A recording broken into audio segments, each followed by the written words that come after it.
That was. I've heard of it. Jacket. Still holding out until I put on their jacket. Hank Anderson. Here, Abigail, is Linda? They're not- Linda? 4 hours after. She said she was going to be attending. No, being our first meeting. That's what she's done. I believe Jay and Linda. Also see it. But I don't see any of I had the same experience. Yeah, that was cool.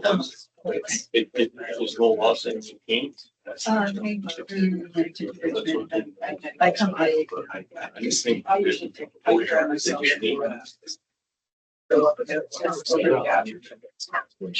Hey, look.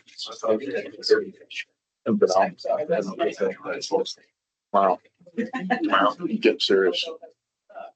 No, I should. You see the deer down here at the foot of the hill? Yep. I pulled in, there was one eating on the side of the road. They're all right down by The entrance. They're always there. Something there they like. Mike, you been out up there? You been out scout? I went once with my brother. He's been out a few times. And I've been up there. It's 3 times now. I've seen the sign, haven't seen it.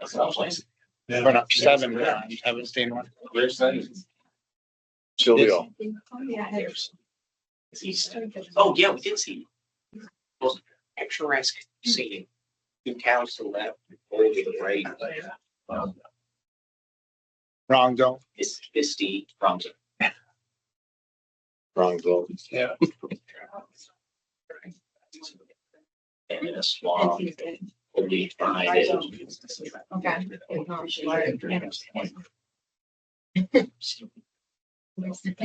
Yeah.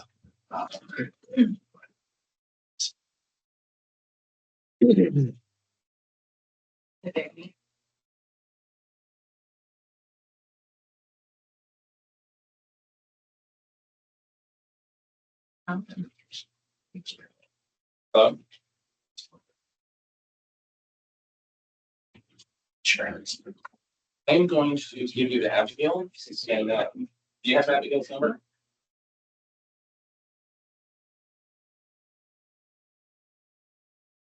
Yeah, and I'm just getting ready to start the meeting, so I'm going to have you reach out to Abigail. And she can get your thoughts on it. She's here to get it as well. Okay? Thank you. So you're gonna give her a call, okay?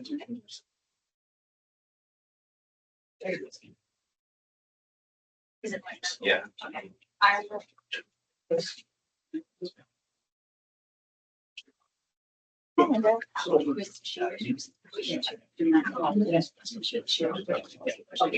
Okay, we're gonna take just 2 minutes here. One of our new members is trying to log on for the first time.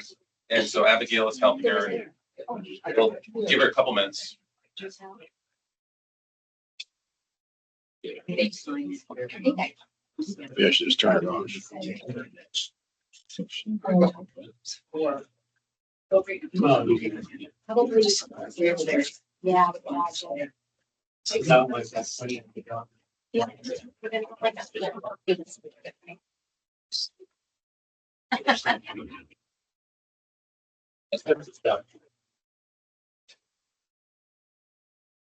Should have got a bigger room.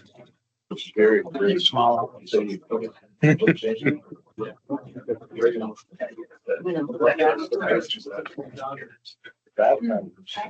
afternoon, Brad. Can you all hear me there? We can, David. Good, thank you. We're just taking a couple minutes to get one of the new members hooked up online. We're Good. gonna start shortly. It's a big issue.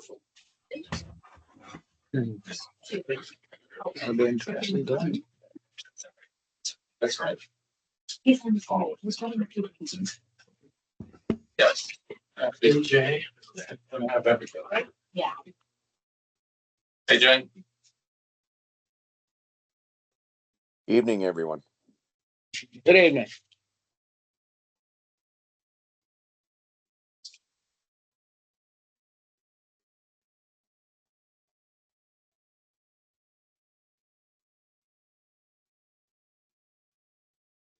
Okay, I think we had some success with the connection, so I have 5:02, so let's get the meeting going. Good evening, my name is Brad Farrell, and I'm Chair of the Fish and Wildlife Board. Welcome to our October meeting of Fish and Wildlife Board. First thing I'd like to do is have board members introduce themselves. And also in the introductions tonight, we will have 2 new board members. We will have Beth Demling and Linda Hook. And if both of you could just give us a little introduction of yourselves, and we'd appreciate it. We'll start down on the end. I'm Brian Bailey from Washington County. Neil Hogan, Bennington County. Bob Patterson, Addison County. Paul Noel, Orleans County. Beth Dimling, Grand Isle. Introduction. Sure.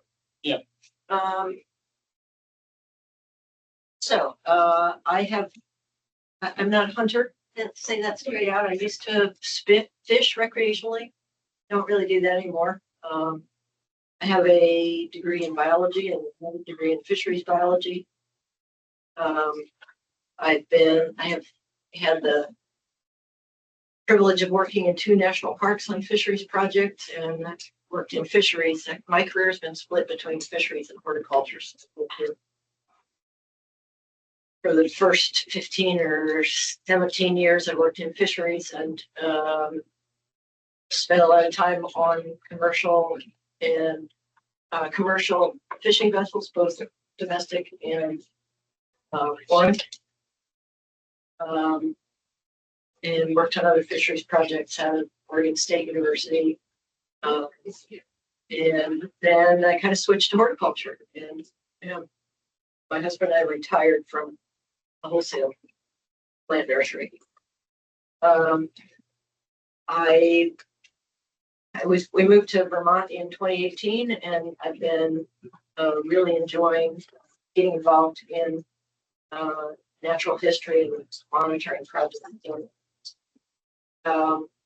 I have worked with Tony Mikula on the spiny softshell turtle beach monitoring project. And I volunteer at the Mrs. Boyd National Wildlife Refuge. I'm doing a whole lot. Work on cyanobacteria monitoring at Lake Champlain. Fantastic. Well, welcome. I think you'll enjoy your time on this board. It's very informative, and it's very important work. So thank you for joining us. Brad Farrell in Caledonia County. Martin Van Buren, Rutland County. Nick Burnham, Windsor County. Allison Frazier, Chittenden County. Michael Bancroft, Orange County. And online, David, you want to go first? David Dean, Wyndham County. Jay Sweeney from Franklin County. And Linda? So my name's Linda Hook. I'm in Essex County. I'm just now joining the board. I grew up in northern New Hampshire, but for the last 31 years, I've lived in a small town here in Essex. I'm really excited to be joining the board and look forward to talking to you folks more about the wildlife management and conservation efforts that the board makes. Welcome, Linda. Thank you. Thank you. Okay, Commissioner, if you would like to start off and introduce your staff that's with us tonight. Christopher Herrick, I'm the Commissioner of the Department of Fish and Wildlife. And I've got a number of people in the room and on camera. So Jackie, why don't you start, please? Jacqueline Camo, Black Bear Project Leader based out of Springfield, Vermont. Abby O'Connelly, Principal Assistant Commissioner. Hannah Smith, General Counsel. John Austin, Director of Wildlife. David Salzville, Program Manager. Dustin Stedman, Director of Board Service. You're good. Okay. You're good. Don Fowler, Major for the Warden Service. And then, I don't know. Yeah, Katie Geeter online. Yep. Katie? Hello, Katie Geeter, Research Manager and Biometrician for Vermont Fish and Wildlife.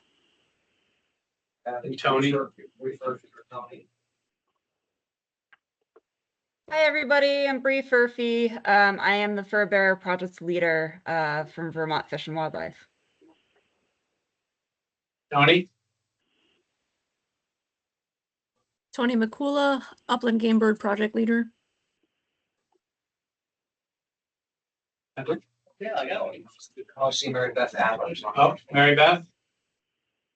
I'm Mary Beth Adler. I'm the Fur Bearer Program Technician. Yes, thank you, everyone.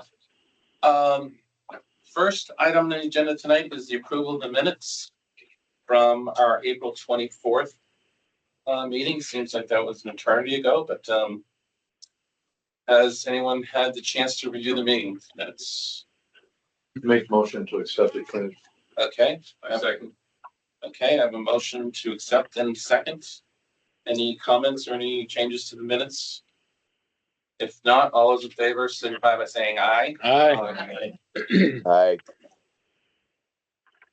Opposed? Ayes have it. Okay, next on our agenda is the public comment period. The public comment period is the time of the meeting that the general public has an opportunity to participate in the meeting. And anybody who chooses to has the opportunity to take 2 minutes to speak to any issue that they would like to. This is not a back and forth with the meeting. It's really just a comment period for the public. And I think we have a few people here who might want to speak. Those who have signed up, we do have time saved aside for the individuals who are presenting their petitions. So this is not for those that are presenting petitions. This is something outside of that. So I have a list of maybe 10 people here who have comments that they want to make. And I will start with Barbara Belletti, excuse me. I think so. And just to speak up to the degree that people can hear you, they may or may not. I think they should be able to see you, but at least to have them hear you. That'd be great. In numerous reports like this that the department has, they say that it uses CPU data as an indirect index of population trends that helps fur bear biologists track the growth or decline of fur bear populations over time. The department's data show a 3-decade trend of decline of fisher population and 100% positive testing for lethal rodenticides. 3 things are needed: a moratorium on fisher trapping, legislation to ban or restrict rodenticides, and non-invasive ways to monitor fisher. There is no scientific basis for monitoring population levels by continuing to kill an animal whose population is in decline. A moratorium on trapping fisher needs to be put in place before the December 2024 season starts. The department's staff scientists need to develop non-lethal, non-invasive ways to monitor fisher. For example, in Vermont, past research has used scat detection dogs to effectively identify fisher. Carcasses provided by trappers are an easy but no longer justifiable way for department staff to monitor fisher. Again, there is no science or logic in continuing to kill an animal whose population is in decline. It's time to adapt management approaches to new realities and divert existing resources or request new ones for non-invasive techniques. And it's not just fisher, but 69% of bobcat samples and 100% of weasel samples also tested positive for rodenticides. Rodenticides may be a 21st century version of Silent Spring, and fisher, the canary in the coal mine. Inaction or resistance to change are not options that will preserve Vermont's wildlife. The data are clear, and the question is, what will the board do? Thank you for your time. Thank you. And I apologize if I pronounce these incorrectly, but I will do my best. Gayla, Butter Ames. Oh, no, I'm just here. I don't think I put. Okay, no, yep, no, you're right. Okay. Sorry. Chris Bradley, Northfield. I'm here on behalf of the Vermont Federation of Sportsmen's Clubs, approximately 50 member clubs across the great state of Vermont with approximately 14,000 members. I'm going to be very quick and to the point. I want to thank the board for your hard work. Last year was a particularly tough year for being on the board, and your work is invaluable. I just want to thank you for your perseverance and doing what's best for our wildlife. Thank you very much. Thank you, Chris. Next, we have Rod Coronado from Orange. Hi, good evening, everybody. Rod Coronado. I live and work at the Sage Mountain Botanical Sanctuary in Orange. And I'm really honored to be able to, I'm also a member of the Passamaquoddy tribe. I wanted to welcome the new board members. And I did want to talk about the amazing conference that I attended with Chris Herrick, John Austin of Connectivity. But yesterday I read an account about another black bear sow that had been killed with cubs in Lincoln, Vermont. And since we were going to hear the black bear presentation, I wanted to speak to the lack of prohibition on killing of sows with cubs. You all were here. I remember us all in the discussion in the petition that we heard before. And I'm not against bear hunting, but I really think that we need to build more tolerance for bear hunting. And since we heard that petition, there's been 2 very publicized incidents of sows getting killed with cubs and their orphans being killed or starving to death, which what will happen. It's just not a good look. And the department has done a great job on education. The regulations this year and all the clarification advising hunters not to shoot sows with cubs is excellent. And I think that that's effective on the majority of hunters, because I do believe that the majority of bear hunters are ethical. But all it takes is 1 or 2 people, as we've seen since the time of that petition, to give all of bear hunting a bad name. So I just want to ask that the board and the department reconsider having that discussion again about whether it might be necessary to have a prohibition on killing sows with cubs. Thanks, everybody. Thank you, Rod. Next up, Mike Cubby, Williamstown. I'm Mike Cubby, Executive Director of the Vermont Traditions Coalition. I'm just here today to talk to you guys about the fact that we had this discussion in 2021. Fish and Wildlife Department did an excellent job of defending the fisher trapping season. And I want to clarify a couple of points. There's a distinction between seeing a decline in populations and having a population in trouble. So we need to keep that at the forefront of our minds. What you're dealing with here is a group of people who have made it very clear that their agenda is to end trapping, and they've made it very clear that they're willing to attack scientific wildlife management on any level in the state of Vermont. This has been happening over and over again. This petition, for all intents and purposes, has already been dealt with. It's 3 years ago. I don't think anything significant has changed, but I think your biologists are the people who can guide that decision rather than rhetoric from some folks who have made their agenda very clear. Thank you.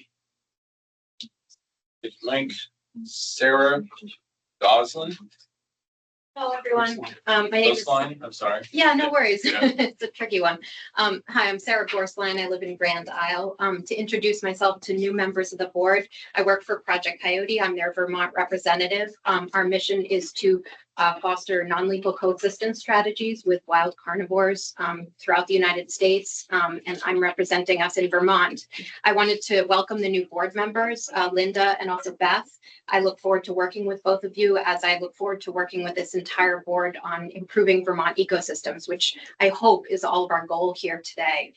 I just wanted to start by reading what this board's regulations actually entail. Under Title 10, Chapter 103 in Vermont statute. Quote, the board may adopt rules to be known as the Vermont Fish and Wildlife Regulations for the regulation of fish and wild game and the taking thereof, except as otherwise specifically provided by law.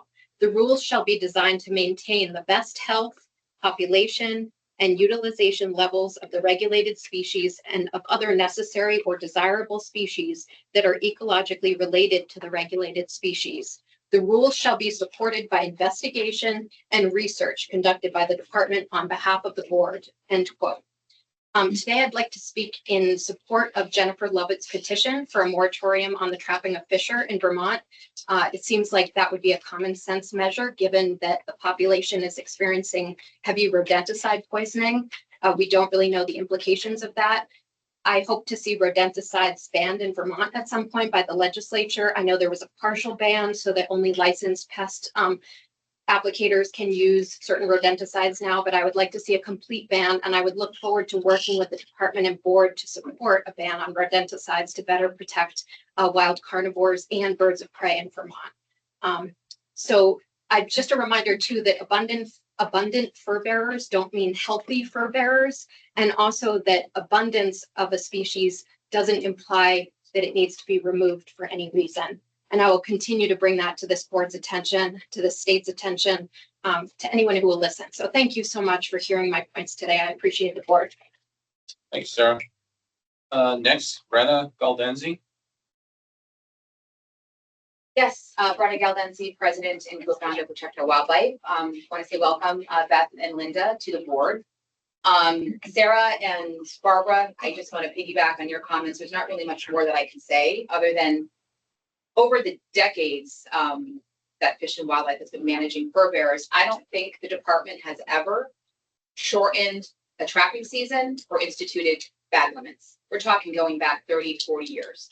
They have, however, extended trapping seasons on otters. The only caveat to that is they might have extended or shortened the muskrat trapping season from a 6-month or 5-month season to a 4-month season. So we're talking about decades of never adapting to anything. Here we have a vital predator species that are so important on our landscape. Testing positive, 100% of samples for rodenticide. Years past, I think it was 94%. Jennifer will go into more detail. Their CPUE, which is a major index to determine the health and population trends of a species, is on a 50-year decline. I guess my question to the department is, what is it going to take to actually institute change when you know a species population is suffering in very real ways? This is empirical science. We have sports persons talking about science, science, science. Well, here's the science telling us that fish are being poisoned in high numbers. They're being trapped without bag limits. Our neighboring state of New Hampshire has bag limits. Here in Vermont, it's a month-long season with no limits. So my recommendation would be to put a moratorium on fisher trapping season until the department has a better understanding of the reproductive health of fisher, get a better fisher estimate. I have no idea what the fisher population even is in Vermont. Maybe Katie Guider can tell us, but I don't think there is one. So I want to know that our fisher population is sustainable and vibrant. I think now is the time to apply what's called the precautionary principle. When there are some unknown things going on that we just don't have the answers to, you apply precaution. And you take measures to protect wildlife in the ways that we can. And one way we can is to put a moratorium on recreational trapping. So that's all I have to say. And thank you, Jennifer, for all your work and well done on this petition. Thank you, Brenna. Next, we have Will Marlier from Greensboro. Thank you. Good evening. It's my first time attending one of these meetings, and I'd like to take a brief moment to introduce myself to the members of this board. My name is Will Marlier. I grew up running around the woods of the Northeast Kingdom and appreciating the unique lifestyle the most rural parts of our state offers. This August, I was hired as the new Vermont State Director for Animal Wellness Action. My responsibilities, quickly summarized, are to promote animal welfare, public education, community engagement, and legislative action. This means that the affairs of this body are of great concern to me and my work. The enormous amount of power the members of your board wield, decisions regarding the welfare, conservation, and management of our wildlife cannot be understated. I understand that I'm not the only one here who is attending a Fish and Wildlife Board meeting for the first time tonight. Beth Diemling and Linda Hook, thank you both for agreeing to serve in this capacity. It is my hope that I will be able to cultivate an open, collaborative working relationship with both of you and all other members of this board in the years to come. I will use the rest of my time only to request that this board seriously consider Jennifer Levitt's petition regarding the moratorium on the trapping of fishery. They are a vital part of the Vermont ecosystem, and the recent results showing rodenticide in 100% studied specimens, in conjunction with a steep decline for catch per unit of effort, is cause for serious alarm. Thank you. I look forward to attending this meeting. Thank you, Will. And at least the final person in the room, Bob Galvin. Hello, everybody. My name is Bob Galvin. I live in Bolton, Vermont. The first thing I'd like to do also is welcome Beth and Linda. You have a big job ahead of you, and I'm here to work with you. And I'm excited to see the perspectives and important experience that you bring to the board.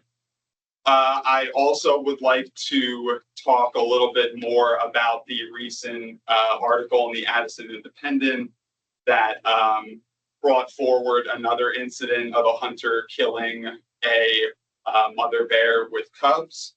And I just want to quote something from the article, and it was from one of the Lincoln residents, quote, or they quote, noted that she and her husband are not against hunting. It's just the brutal, inhumane way that this incident happened, she said. I wish there was a law that hunters cannot kill baby cubs and mothers, end quote. So I appreciate the board and the department's increased effort on education. And I would just ask maybe some additional reconsideration despite the education that happened this past year. This incident, another incident happened, and it is kind of polarizing people, even those who support hunting. Another thing that I want to bring up in terms of areas of overlap and areas that the board and other stakeholders can potentially work together collaboratively on is wildlife crossings and wildlife connectivity. I've been a part of some conferences and some events put on by the department, and there is a lot of energy and momentum and shared goals around protecting wildlife. So just, I would like to put myself forward as a person to talk to and to try and figure out how more collaborative ways to address wildlife issues where we can work together are. And then finally, just want to note that earlier in the year, there was some talk of a robust discussion of the North American model wildlife conservation as it pertains to, I think it was a commercial fishing petition, but then also to other species in Vermont. So just want to say that I'm looking forward to that conversation when it happens. Thank you all very much. Thank you, Bob. Abigail, do we have anybody online? I see a couple hands. Yes, we do. The first one is Lisa Jaglow. Lisa, you have your 2 minutes? Thank you. Can you hear me? Yes, we can. Okay, thanks. This is regarding Fishers. In the face of challenges to its policies and practices in recent years, the Department of Fish and Wildlife has more publicly relied on science, which is a good thing.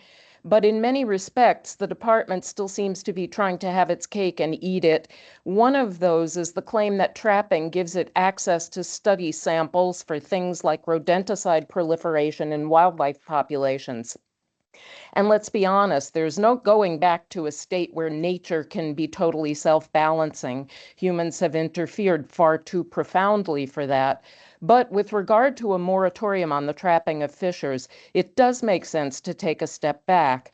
Between rodenticide poisoning and unfettered trapping, there is no disputing that the fisher population is in decline. That means fewer fishers to eat rodents, which in turn means more bait stations, the contents of which then gets into what has now been determined to be 100% of the fisher population. What more needs to be known that non-lethal methods of evidence gathering can't tell you? What if we tried leaving the fishers alone to let the population rebound, which would result in their consumption of more rodents, which could result in a decreased need for those nasty bait stations? I'm guessing that as it currently stands, a minority of trappers actually turn in their catch. So what happens to those fishers that aren't studied? What are their poisoned corpses good for? Where do they get tossed? How does that affect other species and the environment? The practice of trapping, as horrible and brutal, excuse me? The practice of trapping, as horrible and brutal as it is not going to go away quickly or quietly. But if the department is going to stand with science, then stopping the trapping of fishers is something that makes total sense now. Thank you for the opportunity. Thank you. Next. We have Jane up next. Hi, I'm Jane, excuse me, a Vermont Coyote. And thank you for letting me speak, and welcome to Beth and Linda. I'm here also in support of Jennifer Levitt's very well done petition. When I moved here 30 years ago, I learned that fishers had been extirpated from the state and reintroduced mid-century and successfully. But like the wolf, caribou, elk, and wolverine and catamount, we don't seem to let up on predator populations. I believe we can do better by ceasing trapping on fishers and encouraging non-lethal ways to deal with animals other than these dangerous poisons. The circle of life can allow other predators like coyotes and owls to deal with rodents as they have for millennia. And in addition, the rodenticides kill animals that eat the dead rodents, causing painful mange in wild canids. Thanks. Thank you. We have two people on the phone and you might have unmuted yourself. So if you're on the phone, you're welcome to make a comment. Just please say your name and your town.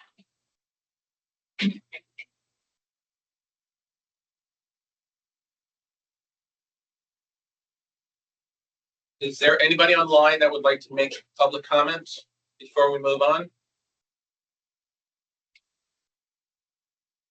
Okay. Thank you. Anybody else in the room that didn't get a chance to, that would like to make comments? Seeing none. Okay, thank you, everybody. Appreciate the input. Moving on to the next item on the agenda is a presentation. Is petition regarding the impact of rodenticides on fishers. We have 10 minutes for Jennifer Levitz.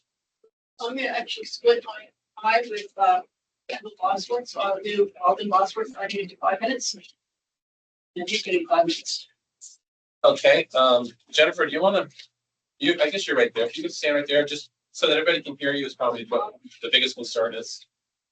Thank you. I'm too loud and I'm super nervous and have a cold, so I'm gonna try and speak clearly. You're fine. You can always read it. Okay. David, can you hear Linda as she was speaking? If you Yes, can't I hear, can. if you can't hear while during a presentation, will you just let us know, please? Yeah, I'll stick my hand up. Okay. All right, start? Yeah, start ahead. Okay. Good evening, Commissioner Herrick and members of the board. Thank you for letting me present my petition requesting a moratorium on recreational trapping of fishers in Vermont.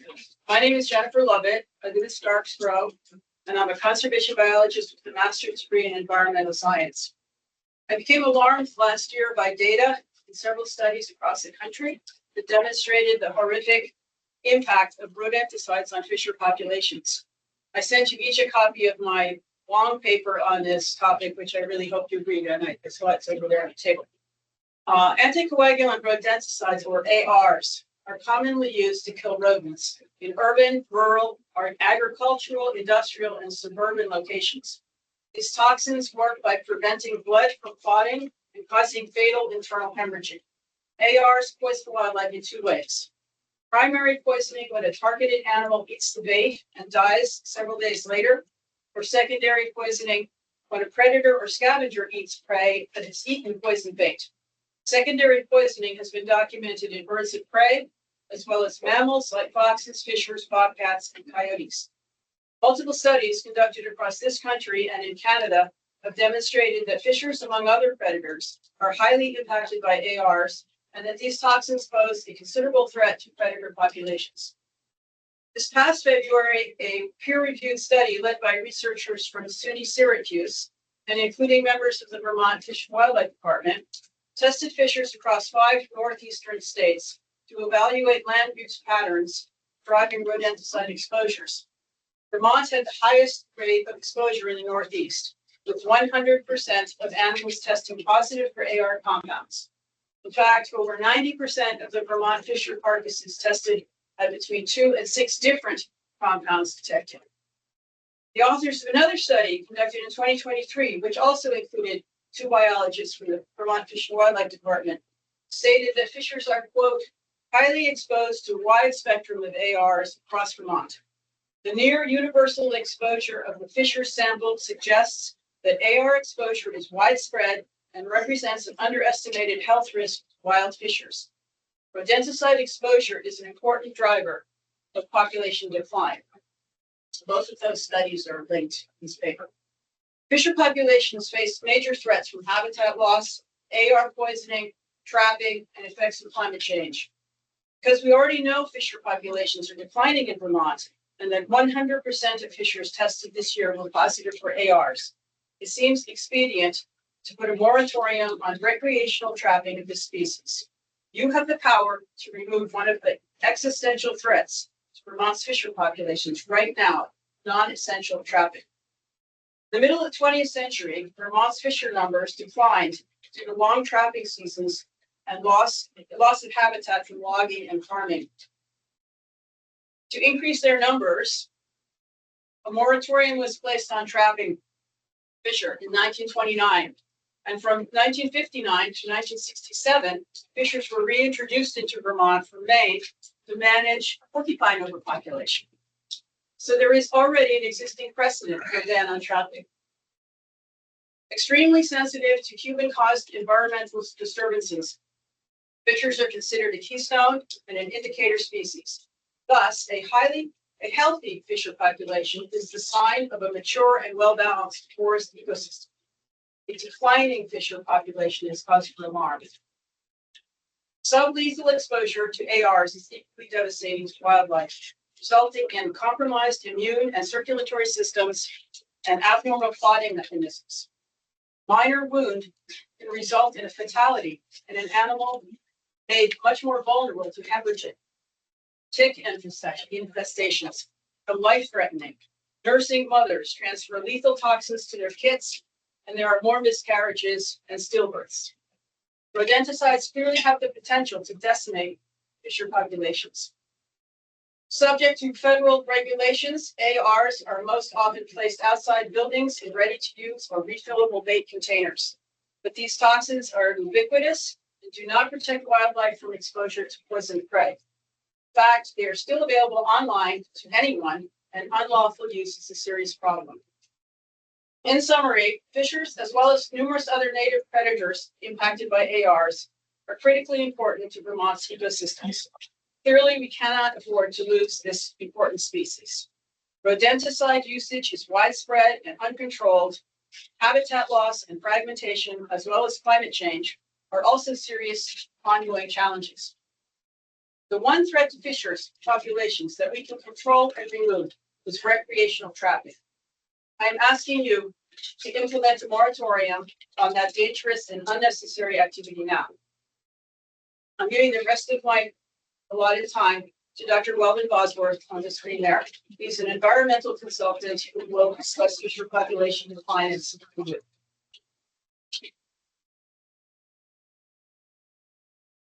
Bosworth? I'm just getting set up here. Can you all hear me? Yes, we can. Okay. I can. All right. So my name is Weldon Bosworth.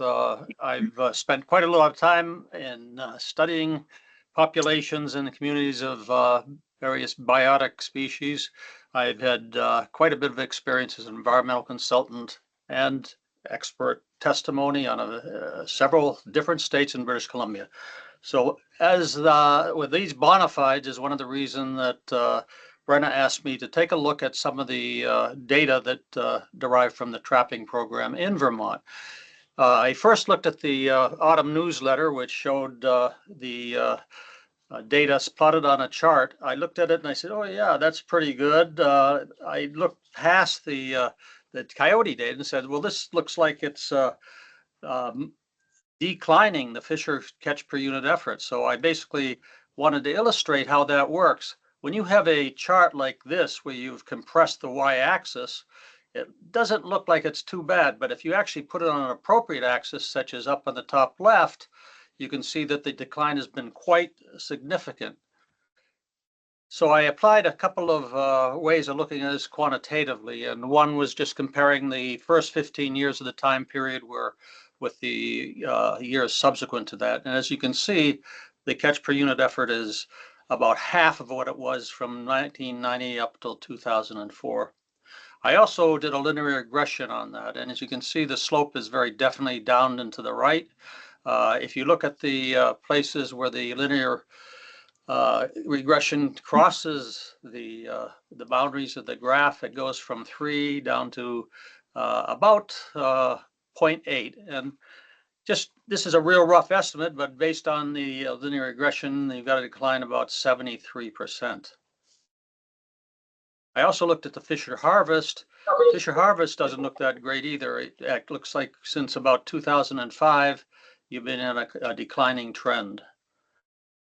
So basically, like several of the previous speakers have mentioned, that there's evidence of a significant decrease, realizing that the CPUE is really an index. Nevertheless, it does show the trends and the relative trends for these species. So the fact is, there's no other objective data that I could find that Vermont has on the populations of Fisher. Everything else you hear is sort of conjecture. So I'm just getting back to the fact that the implied changes in the population could be related to overharvesting, or like some other people have said, habitat fragmentation or other variables. As a person that's worked quite a bit in looking at management of wildlife populations, as someone said earlier, there isn't many tools that organizations such as the department have to manage a population. And that is really basically closed recreational trapping of the Fisher.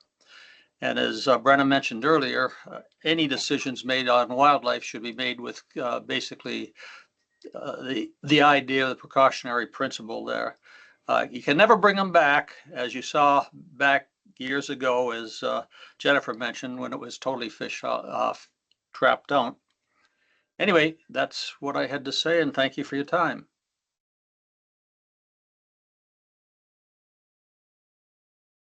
Thank you.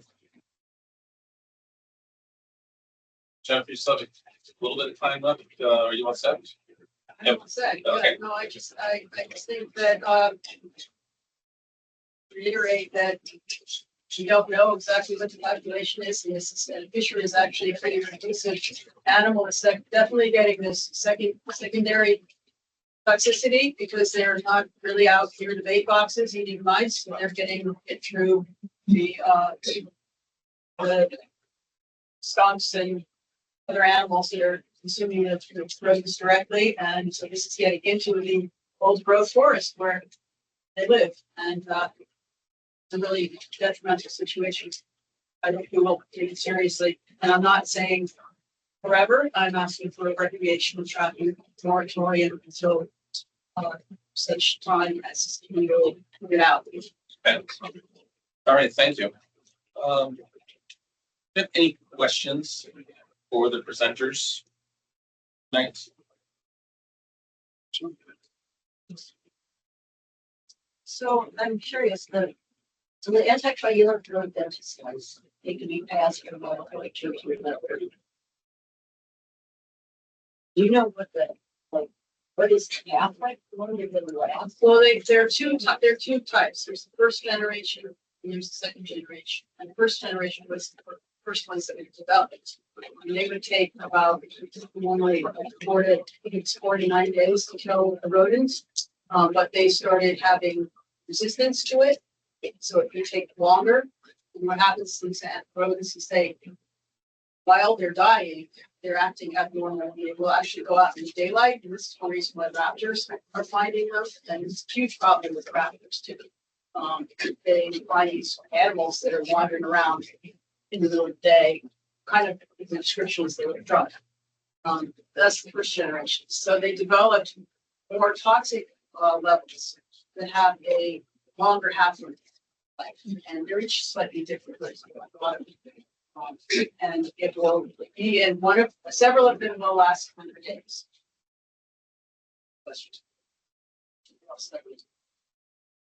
And that's the second generation.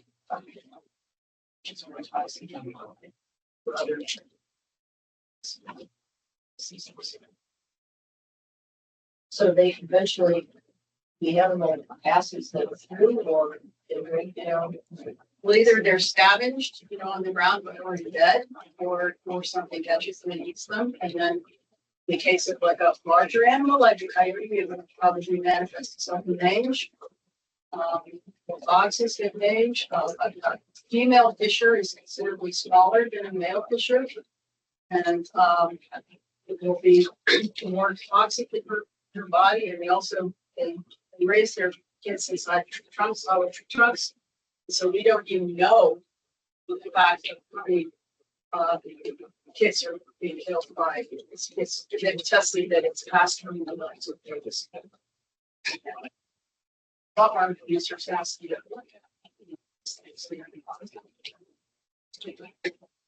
I have a question. Rodenticides are not things that fall under the purview of the Fish and Wildlife Department per se, from a rules perspective and authority perspective. Have you worked with the Agency of Agriculture or the Health Department to address this issue head on in terms of what the rodenticides are the issue that needs to be addressed? And so has that been addressed head on with those agencies? Well, last year there was a state house member that proposed a bill. We tried working with the Agency of Agriculture, in some habits and some of the folks over there. Steve Dwindle, I think his name is in charge of rodenticide use permitting. There wasn't a big appetite to restrict rodenticides. There's a lot of pushback. I think there will continue to be. California has instituted a pretty good AR restriction. But so in the absence of being able to get to the root cause of this, restricting rodenticide or really, I don't see its use decreasing, which means that fish are going to continue to be poisoned in very high numbers. So to continue to perform necropsies on them to already, do what we already know is going to happen. And a species that's suffering. Okay. Okay. Thank you. Jennifer, the questions will be directed to you, though. You're the presenter, so that's why I thank you for answering that. I haven't done that, but just so you know, as a presenter, we're having the conversation with you. No, okay. Just so you know. Yeah. Any other questions for the presenter at this point? Okay. Thank you. Thank you very much. Thanks for the presentation. I also want to know, like, have you approached the legislature? Yes. Right. Where there was legislature introduced last year, it was introduced. It is, if you read the longer paper that I submitted, there's more information about all of these things. And it's also about presentations, studies. So in terms of that, there are more and more states that are starting to think about it. The biggest problem with rodenticides is illegal use. You can go online, anybody can buy it. You can see it used outside of all the stores. I know over Shaw's and Crystal, that's these black boxes all around it. That's the big problem. But people are using it on their own. You buy it online. So it really does have to ultimately be a legislative issue. But in the meantime, since it is ubiquitous, we need to try and come up with some protections for species that are possible. So the question is, like for instance, Tractor Supply carries mice and rat poison. Is that what you're talking about? They do sell the boxes that you put outside. Yeah. There are different kinds of rodenticides. What we're talking about are anticoagulant rodenticides, which come in these pellets, and they are illegal to use indoors. I think that was ultimately a protection for kids and domestic animals eating them. So they place them outside a building, and they can't be. I guess there's a way for the rodent to get in and then out, but nothing else gets out. Yes, they are sold. Yeah. They're the blocks. Yeah. Because they're Well, not have a dispenser and then they put these blocks in. rectangular. One other quick question, just so that I'm clear. So this is an issue with all predators, or most predators. But the petition speaks only to fishers. Why, if the rodenticides is the issue and it's impacting all our animals, why is the fisher more susceptible and more endangered than any of the other predators in Vermont? Well, it's more endangered than some of the predators because it's smaller than. So it's getting more lethal. Toxicity. And I think it's because it's a carnivore and it's eating the animals that are eating the bait.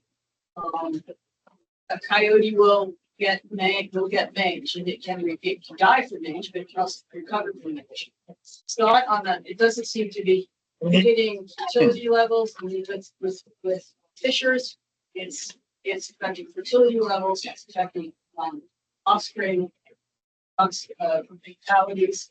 And because fishers are pretty rough and tumble guys, you know, they can bleed out from just having a fight with another fisher, which they do. And also because fishers don't seem to be an animal that is overly problematic with humans in terms of confrontation, live in the forest, it's easier fix. I think, you know, if I were to tell you stop hunting coyotes because of rodenticide poisoning, I know I'd be beating my head against the wall, and it wouldn't happen. But fishers seem to be, they're an indicator species. The one thing that's really important, they indicate healthy forests. And if they decline, other things are going to decline, and porcupines are going to increase. I mean, it's complicated. That's a complicated answer. I really encourage you to read the longer version. I got one quick, you mentioned that fertility, the fisher is affected by these. How did you determine that? What data? It's from a study. It's a study Done in Vermont or done?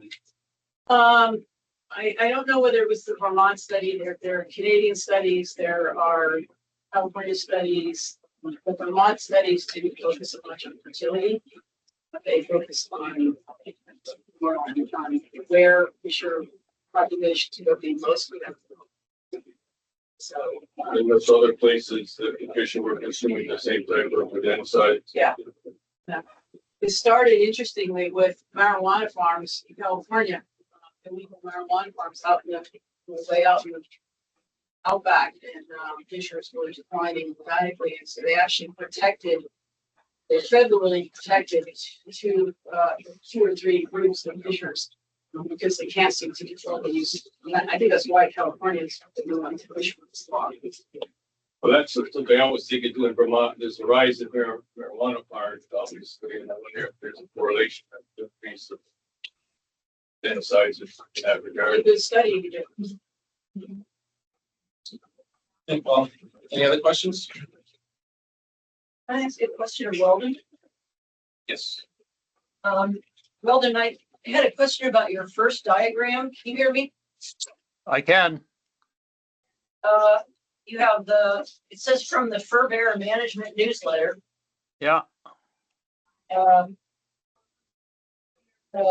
Fisher catch per, you have catch per 100 trap nights on the y-axis. Yeah. Yes.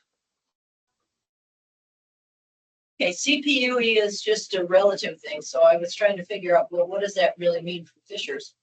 Does that mean we've gone from 2 fishers to basically 1 3/4 fisher for 100 trap nights? No, this is basically averaged over all fishers that were trapped. It's per 100 trap nights. And you basically look at the number of fisher and divide it by the number of trap nights to come out with that number. So trappers are trapping 100 nights to catch a fisher or 2? That's correct, yeah. Like in this case, I think you can see it more clearly on the top left. Are you looking at the slides, by the way? Yes. Okay, well, so basically, these are the data for each year. And they, over the year, this is the cumulative effort of all trappers. And it's distilled down to a metric that normalizes their effort to 100 trap nights. So basically, the trap nights, as you see here, they started off around three fisher per 100 trap nights. In the last 17 or 18 years, it's been about 1 fisher. And while CPU is not a direct measure of a population, it's used to look at relative changes in a population. Most wildlife management organizations in the country use this as one of their principal means of evaluating what's happening in the population. And just to add, one of the reasons that focusing on fisher is just because the vulnerability of a population that has essentially decreased by either half or 70% over the last 30 years. So that vulnerability is displayed in both these graphs, and it's somewhat corroborated by what you see here in the fisher harvest. Back here, you're harvesting 1,000 a year. Now it's down to 200. I was just shocked that it required 100 trap nights to catch a fisher. Who does that? A lot of people do, yeah. Well, I'll tell you what, in New Hampshire, where I'm from, the whole state only traps 6 fisher through the whole trapping season. And it's gone down from 1,000 a year to only 6. We have the same problem in New Hampshire that you all have in Vermont.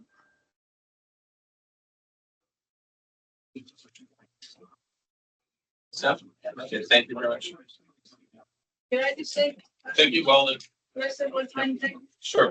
I think one reason I brought this to you is that I think it would be great to have support. I don't know legally what you're, allowed to do. I know you can't lobby, but I think it would be great to have support from the Fish and Wildlife Board. So any legislation that is introduced about ARs in Vermont. Okay, thank you for the presentation. Now we'll ask the department for a response. Sure. A lot of information here, and as we have our practice as we come, we're not going to make a recommendation to the board tonight. We want to take all this information back, digest it, and have our scientists and our biologists and our experts look at this and come back to the board with a recommendation. With that said, I would like to give John, David, Bree, the opportunity to respond to a question, however, about CPU, E, and the data and what it actually shows. So, first of all, I greatly appreciate the information on the presentation by Commissioner Susie. And we look forward to getting a careful consideration with our experts. Know that there's differences in interpretation of the data that collect. And my understanding is that our assessment of the fisher population through this data is that population is generally stable. I'm not dismissing the interests and concerns that presented tonight. So we very careful consideration. I don't know. I figured we would probably avoid getting into the details from our perspective tonight, but if you did want to hear from Dr. Peter, regarding how to interpret potentially that information. So here tonight, or maybe we want to save it for when we come back. Look for that, we can set the recommendations with value to present. Our evaluation when we talk to the information that was presented tonight, addition to our data. I think it'd be helpful to present it all as a package one time so we can hear the whole, start to finish the presentation. I would appreciate that. I don't know what others think. No. Agreed. I was gonna ask, can you remind me, anyone here, what the time frame is for responding to a petition and how long we have to hear from the department and make decisions? So we'll bring it back to the next meeting. Okay, thank you. We want to get due time, we don't want to just react. I agree completely. I just want to echo what John said, that the information that was presented tonight was very useful, and I do look forward to our own department's response to it. And it sounds like Vermont should really look into, I hope our legislature is studying banning SGAR stuff like that. It sounds very concerning. And I do want to emphasize, although it's been said, it is not in the purview of the board nor the department to do anything with regard to rodenticides.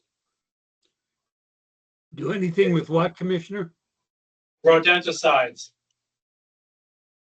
Right. If I could, which brings me to my point. I would like to hear from Department of Agriculture, because they are the ones who license and permit the use of any kind of, I forget what they call it, any kind of poison, including the various things that are in our local hardware stores that we use in our homes. And I would like to know what they've done about responding to the EPA's recommendations that this stuff is dangerous and dangerous on a wider scale than the use in the home itself. I mean, they recognized this back in 2008, I believe it was, from that paper. And it's amazing. There's a statement in there also that it's available illegally, easily. My word, it sounds like handguns. So I would like to hear, or if, in terms of you doing your work, by you, I mean the department doing your work, I would like to make sure that the Agency of Agriculture is brought into the discussion and that we fully understand what controls exist in Vermont for that rodenticide. So I can tell you that I've already spoken to Secretary Tebbets about this issue. I told him there was a petition and that he would likely get inquiries, as he should. And we can certainly have a discussion with him. David, maybe send an email with specific questions that you're looking for answers to. Okay, so you, to whom should I send those? You, Commissioner? You can send them to me or Abigail, and then we'll Okay. make sure all the board members see them. Okay. And I'll All send right. them along to Anson. Thank you. I have one more question for the petitioner. I keep hearing this one line that says based on your own data. And a lot of the emails, we've received a lot of emails from a lot of people. I say a lot, 40 emails plus or minus. And there was this one line in every single one of them that said, based on your own data, speaking to the Department of Fish and Wildlife. But it never speaks specifically to what that data is. And I'm just wondering, in your mind, or when you talk about your own data, are you talking about the CPUE data that was presented tonight, or is there other data that is being referred to? I was talking about the two studies that Vermont participated in, plus that, and the sort of summation of that in the I guess it was the newsletter that had the charts that Weldon, it all sort of came to the same conclusion. Okay. Because I'm just sensing that we're going to have, and I think I heard it earlier too, we're going to have it's going to come down to an interpretation of the data. And it sounds like we already hear the department saying that we may very well have a stable fisher population, and we're hearing otherwise. So I want to make sure that when we're referring to the data, we're both talking about the same data. That's all I want to make sure, so that we're not two ships passing in the night. That's all. So, okay, thank you. I have a question for the department, or maybe Janice. Mentioned non-lethal methods of tracking the poison. What are those methods? Does the department know, or? There are several methods. I didn't focus on them entirely, but I do know that you can track Weldon can probably answer better. But you can track this, the toxins in scat. You can track it in blood and in hair.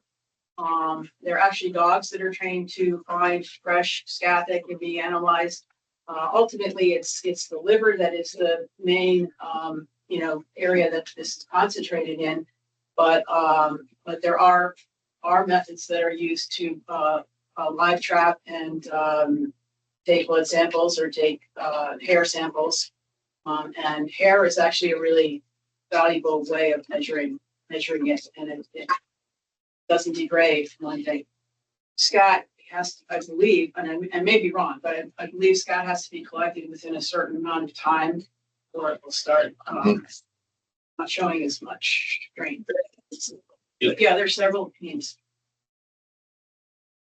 Okay, so Commissioner, we will look forward to your presentation, your response at our December meeting.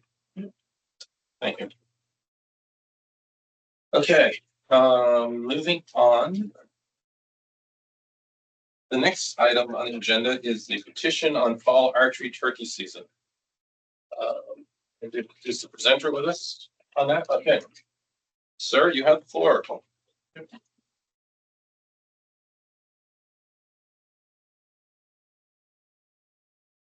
Hello, my name's Mark Green. I'm director with the Vermont Bow Hunters Association. And we have a petition for the board to address.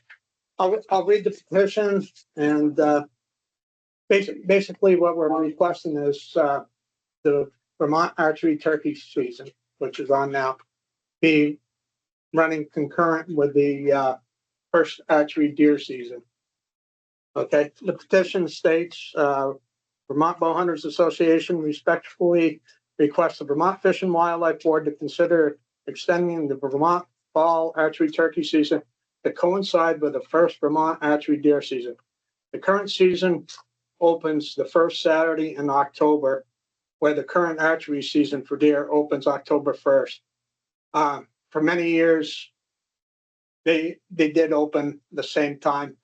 Since the department has lengthened the archery deer season, there's a variation of a few days at the beginning of the season.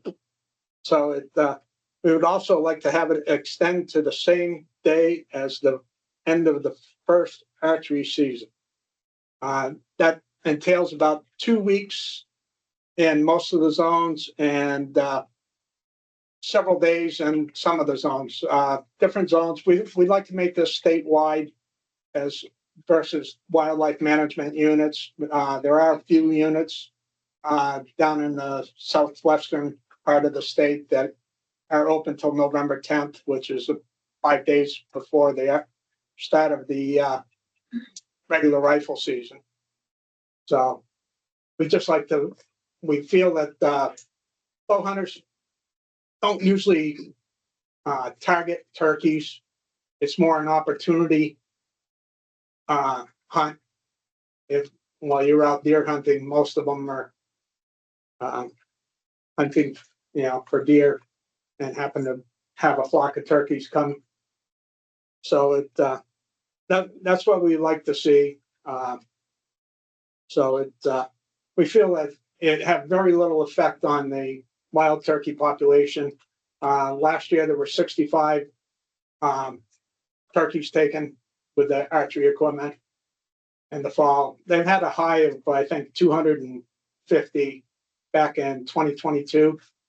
That was one of the COVID years. And the average for the last 10 years on the archery tapes like 144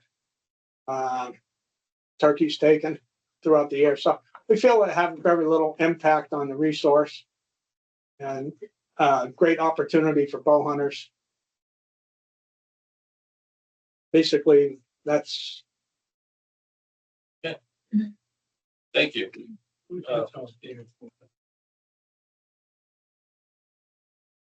David, do you have a question? I don't think so. No, thank you. So I think No. you're good. Okay. I'm Any sorry, questions? I left my hand up. Any questions for Mark while he's here? Okay, Mark, thank you very Okay. much for your presentation. I'll hand you the. Okay, great. Okay. Yep. Thank you. Yeah, thank you.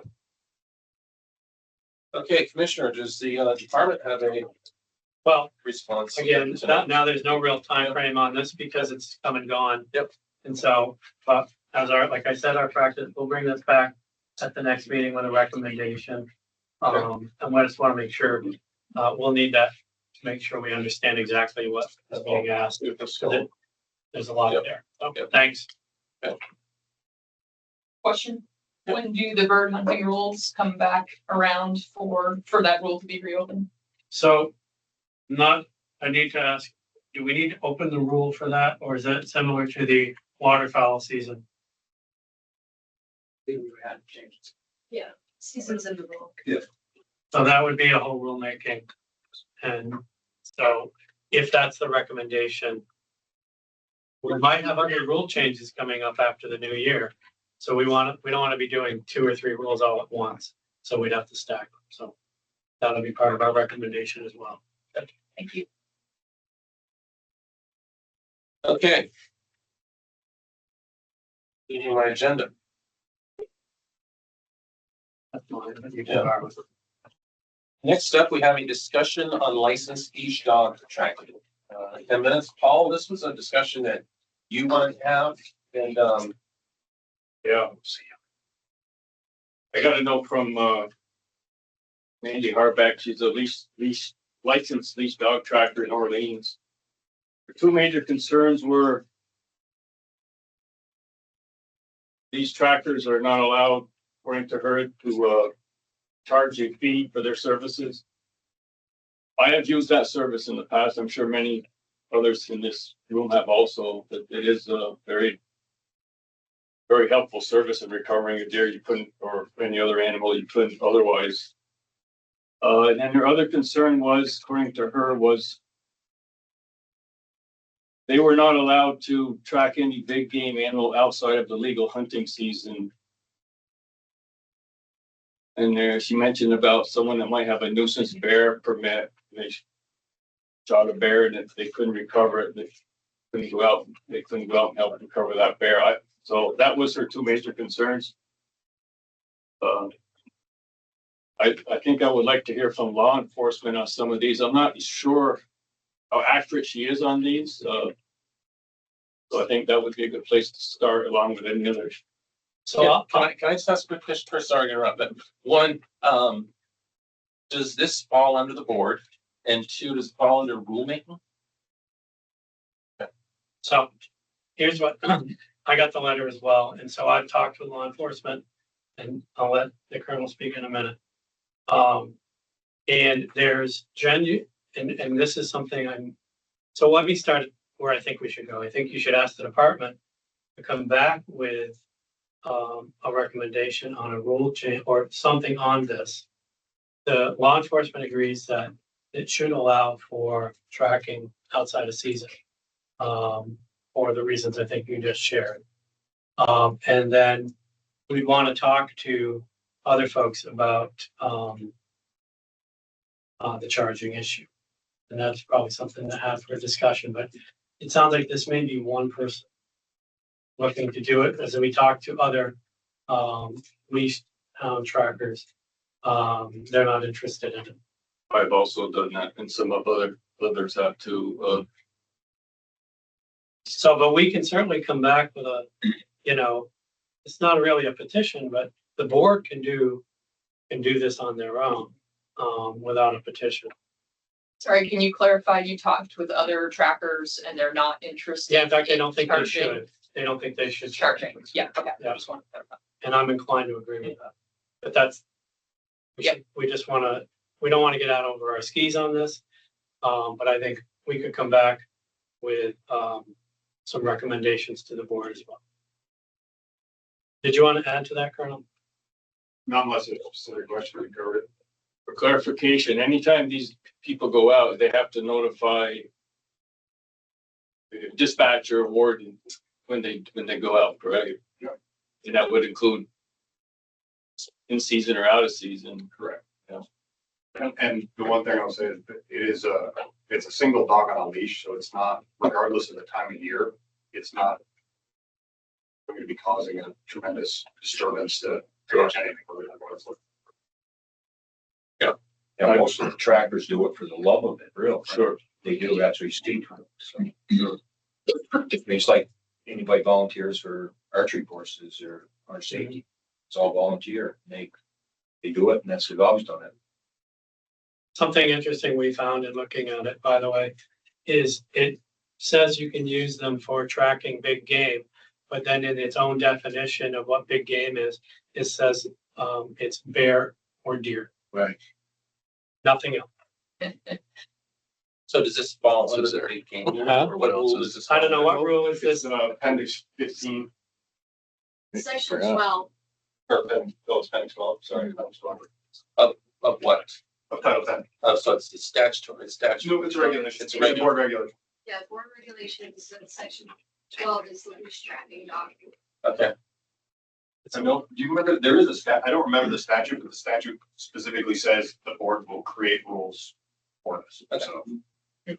It's on page 30. It's pretty short. It's very short.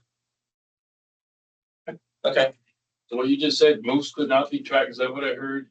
Yes, it just says bear and deer. So that might be something, might want to get, Well, that's why I mentioned it. yeah. Because I think, correct me if I'm wrong, when this rule was put in place, there was no moose hunting.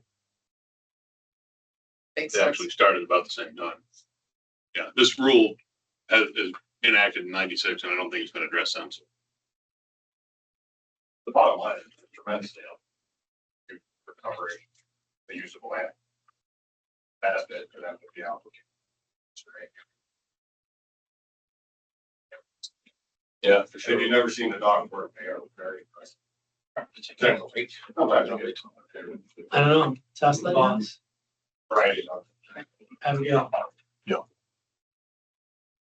Should we eat now or should we? Yes, the last thing on the agenda is the black bear presentation, which will be probably a little longer, so it's up to you, Brett. What's the board's pleasure? Would you rather, but Jackie, how long are you looking at? An hour? Plus or minus? Yeah, probably with questions. Okay. Why don't we just go right into it? Let's do that. I agree. Yeah. Sure. Yeah.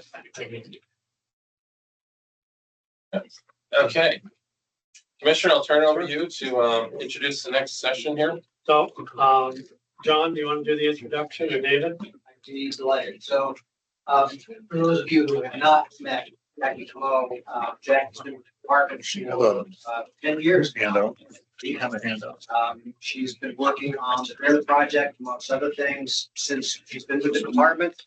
For those of you who remember Forrest Hammond, our previous Bear project leader, she worked very closely with Forrest for many years. She has spearheaded a research project that we've had ongoing for a number of years, looking at the effects of commercial scale wind energy on bear behavior and use of habitats.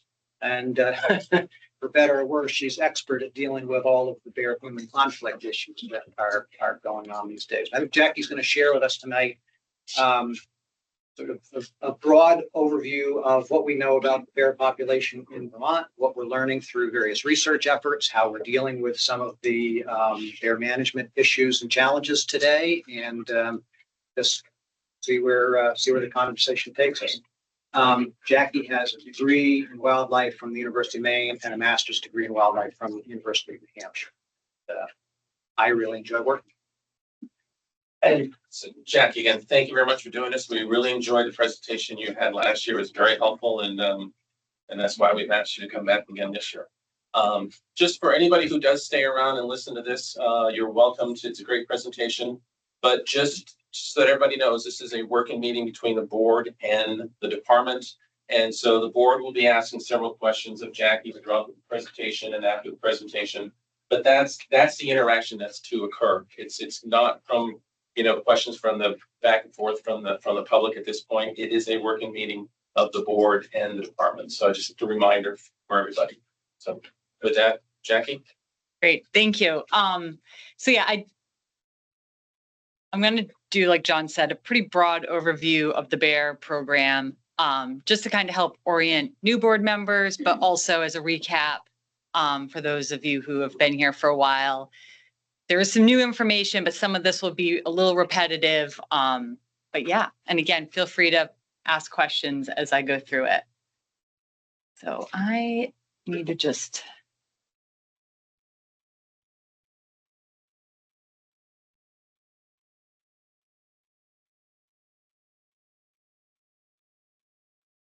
All right. So just again, to kind of get us all oriented, I like to start, with reiterating our department's mission, which is the conservation of our fish, wildlife, plants, and their habitats for all the people of Vermont. Of course, this is a really broad mission, and unfortunately, we don't have the resources to have like a detailed conservation program for every species in Vermont, but black bears are a species we prioritize. And this is because we treat black bears as an umbrella species here in Vermont. And what I mean by this is that we know in order to have a healthy bear population, our black bears need access to different types of wetland habitats to find the resources they need. They need access to what we call young forest habitats to find different food sources they rely on. They need access to mature forests for different foods. And then, of course, these habitats are not typically right next to each other on the landscape. So they needed a connected landscape so they can safely navigate to these different places. And so if we have a healthy bear population, it means we're doing a good job providing these habitats, not only for bears, but for all the other species that also rely on them. And so our department's bear program can generally be broken down into kind of 4 components. One of the bigger components of the bear project is our habitat conservation work.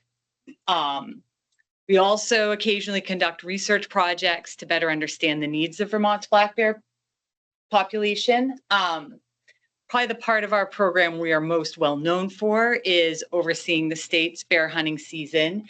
And through that hunting season, we also collect the data we need to monitor the black bear population. And the thing that we are gaining more focus on lately has been the human bear conflict work that we do. And so I'm going to speak about the work we do in each of these 4 aspects in more detail. But I'll start with the habitat conservation work, because this really is like the backbone of the work we do for bears here in Vermont.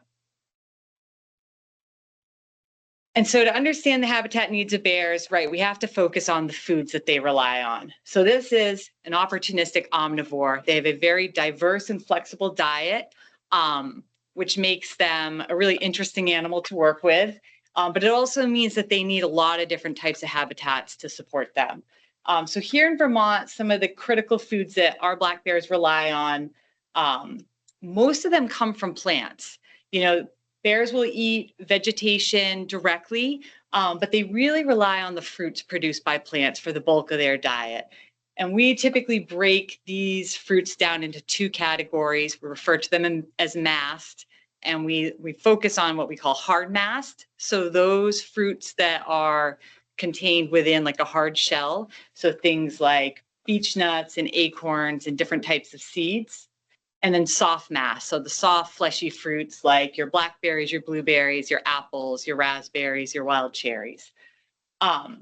Along with plants, bears do also eat meat opportunistically, so they will predate on deer fawns and moose calves, typically only in the early spring when those animals are first born and not fully mobile yet.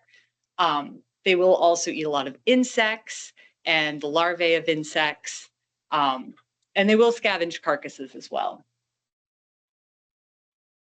And so as I mentioned in the kind of umbrella species slide, the different types of habitats that support the majority of those plants that bears rely on can most often be found in different types of wetland habitats, young forest habitats, and those mature forests. And of course, those foods are not necessarily available year-round, right? A lot of these are very seasonally dependent. So again, bears are shifting around the landscape based on the season and based on the different types of habitats that are available to them. All right, so in a more historical context, pre-European colonization of Vermont, our state was heavily forested and offered a lot of good habitat for bears. But then with European colonization and the transition to a more like agriculturally dominated landscape, the majority of our forests were removed, which made Vermont a really hard place for bears to be successful. And so during that time period, our bear population was really restricted just to the high elevation areas of the Green Mountains and more remote parts of the Northeast Kingdom.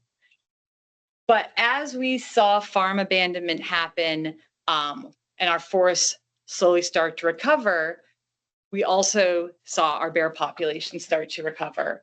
And so the map here is one that our department generated the end of the 1980s to represent the distribution of bear habitat and our understanding of the distribution of the bear population at that time. And so by the end of the 1980s, the spine of the Green Mountains and Northeast Kingdom were still considered kind of our core bear range in the state based on the habitat available to them. But you can see from the blue and the pink kind of polygons on that map that at that time we were seeing indications that bears were slowly starting to expand back into more of the valley parts of our state. And so along with just that natural habitat recovery that happened as a result of land use changes by people in the state, our department also started developing a real ethic around how we wanted to focus on habitat conservation and habitat protection for wildlife. And for black bears, the focus of our habitat efforts were really centered around maintaining large concentrations of high quality foods for bears, and then also maintaining a connected landscape so that these animals could safely navigate to the areas that supported them. And so we do this through a bunch of different initiatives. Land conservation is a big part of that. So we are actively involved in purchasing land and putting it into conservation for bears and other wildlife. We have an active role in the management of any state-owned lands for wildlife habitat and promoting wildlife habitat. We also work in partnership with NRCS to implement different programs through the U.S. Farm Bill to help promote or assist private landowners to implement wildlife habitat enhancement projects on their lands. And then, of course, we also are heavily involved with reviewing proposed development projects in the state through Act 250 and Section 248. And through the regulatory review work that we do, that review process, we focus on identifying potential negative impacts to what has been deemed as necessary wildlife habitat. And the goal of that whole system is to ideally find a solution to avoid those negative impacts. But when that's not possible, we then work with the developers to minimize those impacts and then mitigate for those impacts. And Vermont is very unique, where we have set legal precedent for two types of black bear habitat to be categorized as necessary habitat. And those habitats are concentrations of hard mast and then wetlands with documented use of spring feeding by black bears. And those concentrations of hard mast are really centered around these concentrations of bear-scarred beech. And this is because we know that beech nuts are a really critical food source for black bears here in Vermont. Research has shown that where beech is a dominant part of the forest, it's actually a preferred fall food source for black bears. And an interesting thing about beech is that its strategy is to produce kind of like large volumes of nuts periodically to almost like flood out or overwhelm the seed predators out there. And then it'll take years off and produce almost no food source to almost try to like starve out the seed predators. And so what we've seen here in Vermont is that our beech forests tend to be in this kind of every other year cycle of producing beech nuts. And black bears are also an animal that only reproduces every other year. And so research out of Maine, where beech is also a really important food source for bears, found that in areas with a lot of beech, their black bear population was actually synchronizing reproduction with the beech nut cycles. And so the other reason that we've had such success at identifying beech as an important food source for bears is because, beech have really thin bark, and some bears will choose to climb the trees to feed on the nuts directly from the tree branches. And in that process, they leave these really visible scars. So this also makes it a really identifiable habitat where you can say, like, yeah, we can see site fidelity to this concentration of beech because bears are repeatedly coming back year after year to feed here. And so again, because our department, has understood for a long time that beech nuts and acorns, these kind of fall food sources for bears, are a really important food source for them, we've been going out and conducting surveys to quantify acorn and beech nut availability for black bears, and of course, other wildlife that rely on them throughout the state. And so we've been doing these surveys since 1988. And this figure, there's kind of two things going on. You've got the orange bars, which represent the annual nut counts for beech nuts every year. And then the gray shaded area in the background are the results from the acorn surveys. And so the other thing that's going on this is you see the orange and the gray dashed lines, and those are just kind of added on there to represent to you guys where we delineate a poor versus a good mast year for these animals. So that orange dashed line, anything below that is considered a poor beech nut year. Anything above it is considered a fair to good or excellent beech nut year. And then the gray dashed line, anything below that indicates a poor acorn year, and anything above it is at least a fair, if not excellent, acorn year. And so again, this figure really shows that since around 2009, we've really been in this consistent cycle of an even numbered years having fair to excellent beech nut availability for black bears statewide. And then in the odd number years, having poor beech nut availability. And then acorns are kind of marching to their own drum and are a little less predictable. But generally, most years we have decent acorn production. But, you can see we have some stretches with multiple years in a row with poor acorn production. Most recently in 2022 and 2023, we had back-to-back poor acorn years. Jacqueline, I'm surprised the beech nut production has been that consistent considering the disease you see widespread. Yeah. Some stands, every beech tree, even at a young age, is showing disease. Yeah, and so Paul's referring to beech bark disease, which has been on the landscape here in Vermont for decades now, and honestly was already pretty thoroughly on the landscape even when we started doing these surveys. So, it's an interesting thing. Like if we had been doing these surveys, in the 1940s, 30s, like what would the numbers have actually looked like before beech bark disease had hit? I don't know. It was present back then. It was, and I don't know if those of you who've been here longer feel like you've noticed a difference at your survey sites. But Thinking he was there in the 30s. no, but I'm just thinking like even back in the 90s before maybe it was as established in some parts. But I mean, I feel like when I look at the data, it's been pretty consistent since we've been doing it. It is.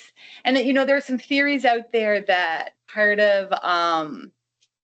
the response, right, when some plants are under stress is they actually will produce more seed crops. And so whether that's part of it, beech bark disease does seem to impact the lifespan of individual trees, but we're still getting recruitment of beech in our forests. So even though they look terrible, they are still producing decent nut counts at the statewide level, at least. There are some stands that have fallen apart, and not, there hasn't been a succession of new beech trees to come in, but.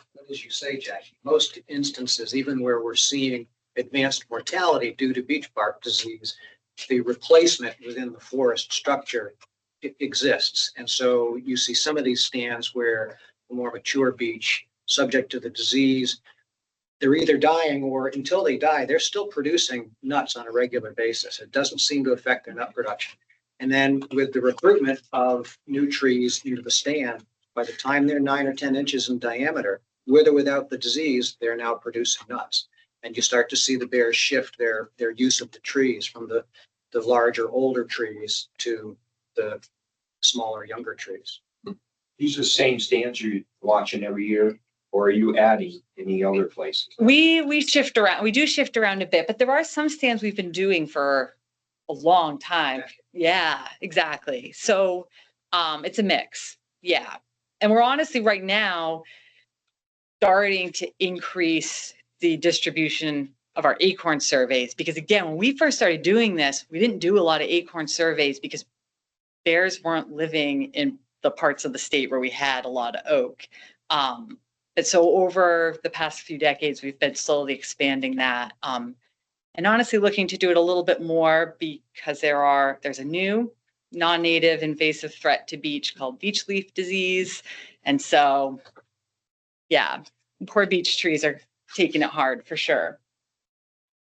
And I just wanted to show a couple neat maps that just kind of highlight this relationship between the use of beech and oak by bears. And so this is data from a collared sow for part of the study that John was mentioning involved looking at the impacts of wind development. And I'm going to speak a little bit more about that study in a few more minutes here. But that big cluster of yellow circles, which represent the GPS locations from her collar that are kind of at the center bottom of this map, kind of between the towns of Reedsboro and Whitingham. That's the south end of Harriman Reservoir.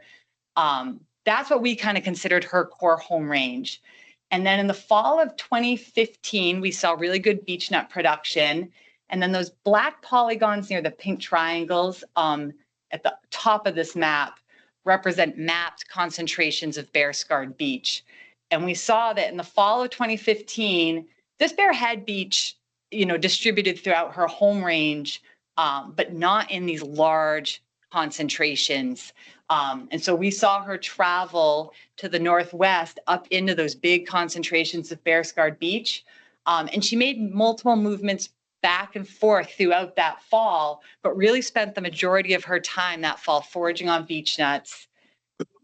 And then by somewhere around like mid-November, she returned back to her core home range, denned for the winter. And then interestingly, in the spring, in April, when she came out of her winter den, she went back up into those beech concentrations, spent another 3-ish weeks foraging for the remaining beech nuts, before then returning to her home range for the rest of the year. And then if we look at this same bear, so same female bear, but we're rewinding a year. So these are her locations from the fall of 2014 when we saw really poor beech nut production. And now the map, we're shifting our view. So her core home range is now at the top of the map. That blue line bisecting the map represents the Vermont-Massachusetts state border. And so in the fall of 2014, we saw her make these movements down into Massachusetts. And in this part of the world, it's kind of interesting. This pretty much the second you leave Vermont and go down into northwestern Massachusetts, the forest composition changes dramatically from northern hardwood beech-dominated forest into a more oak-dominated forest. And so she spent the fall of 2014 down at oak stands in northwestern Massachusetts, feeding on acorns. And then again, around mid-ish November, returned back up to her core home range to den for the winter.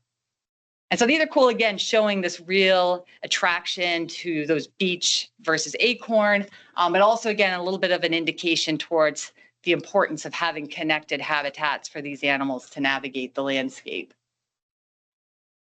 And so that's a nice segue into kind of the research branch of the BEAR project.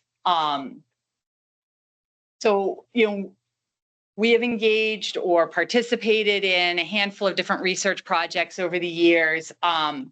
Really kind of the foundational work that informed a lot of our early bear conservation and management work was spearheaded by the department's first bear biologist, Charlie Willey, which resulted in a publication called the Vermont Black Bear, which came out in 1976.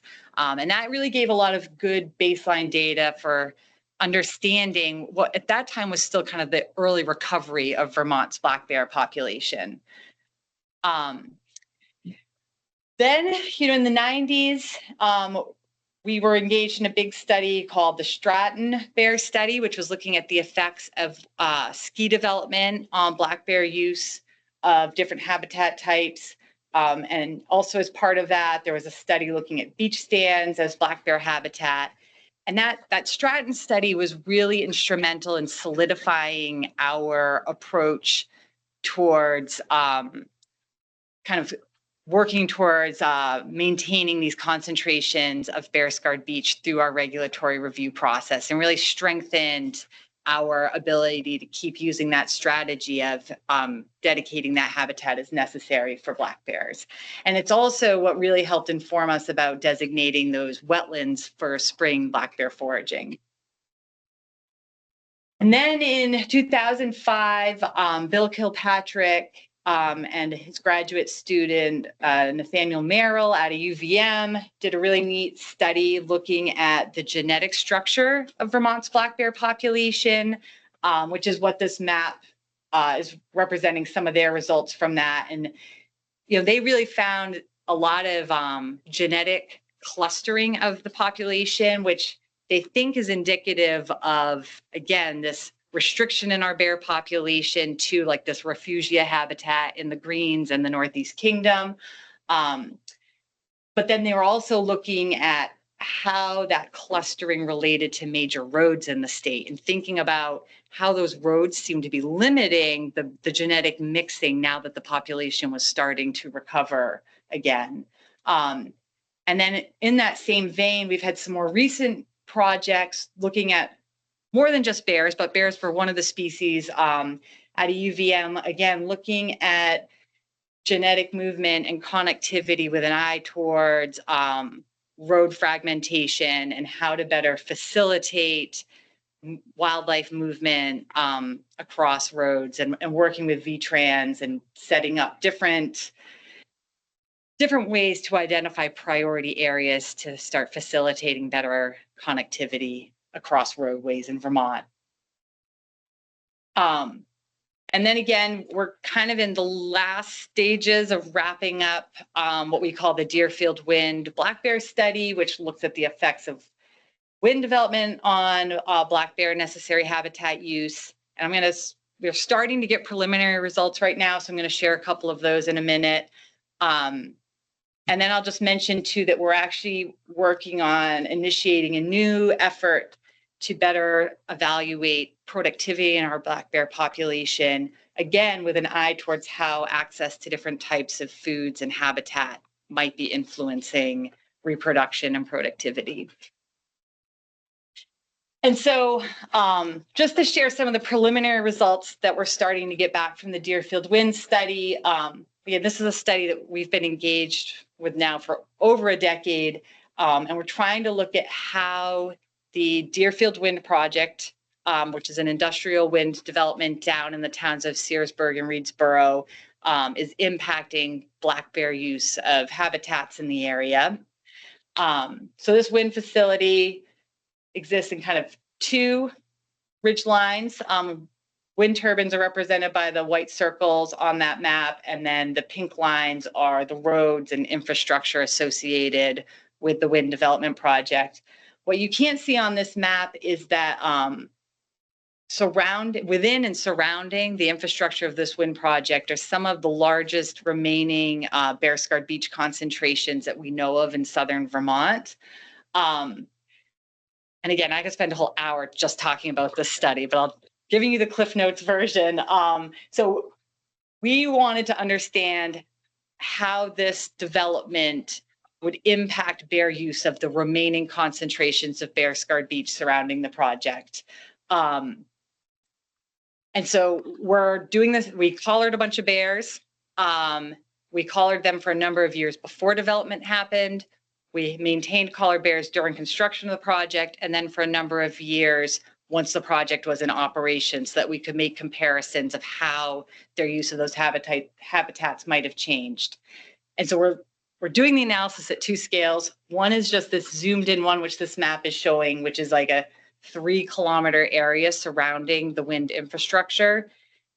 And then again, we're currently working on a larger scale analysis of all the movements that they made throughout the entire study area. But the results I'm sharing with you right now are just relationships we saw within this 3-kilometer buffer. Jackie, who's we in this? Oh, good question.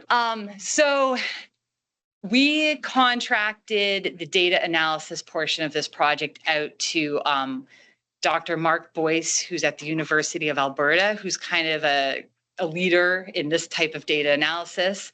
And then his graduate student is kind of spearheading the analysis for us. So we, as John mentioned, we did a lot of the data collection for this, but they're doing the analysis for us.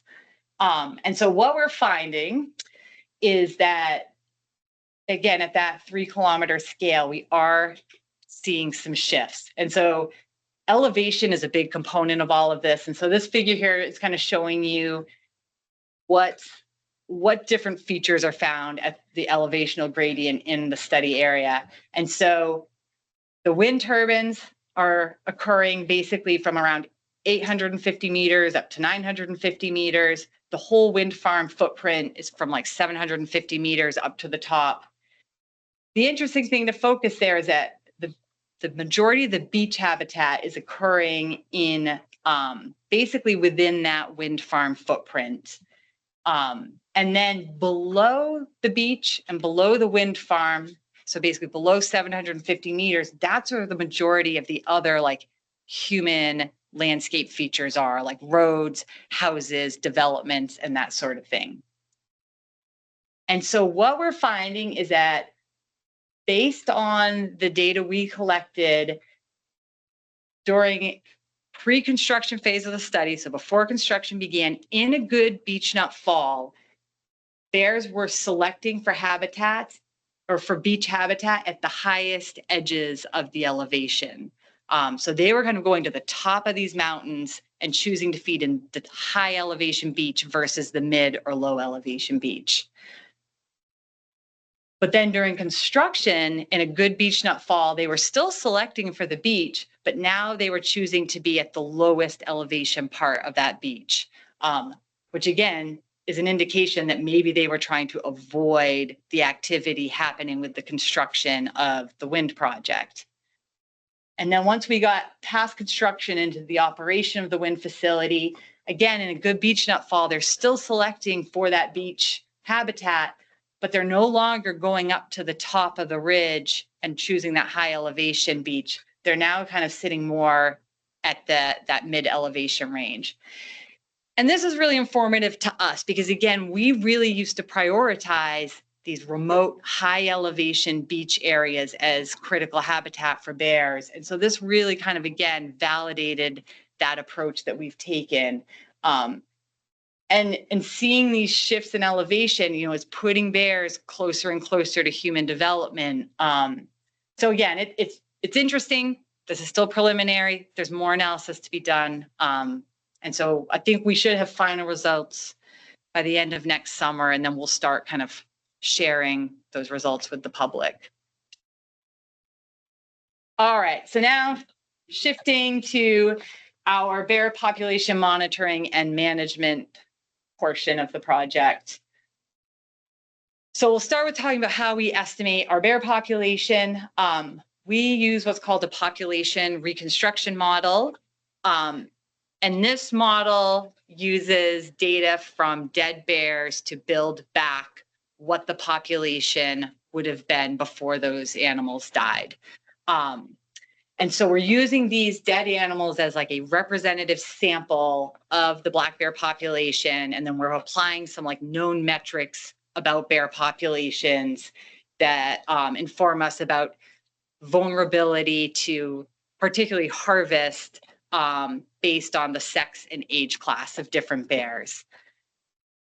And so again, we're really focused on this harvest mortality, right? Because this is the biggest source of mortality for adult bears. And so we're taking account and age of all the females in our Vermont's harvest. We're taking account and age of all the males in the Vermont black bear harvest. And then we're taking a total count.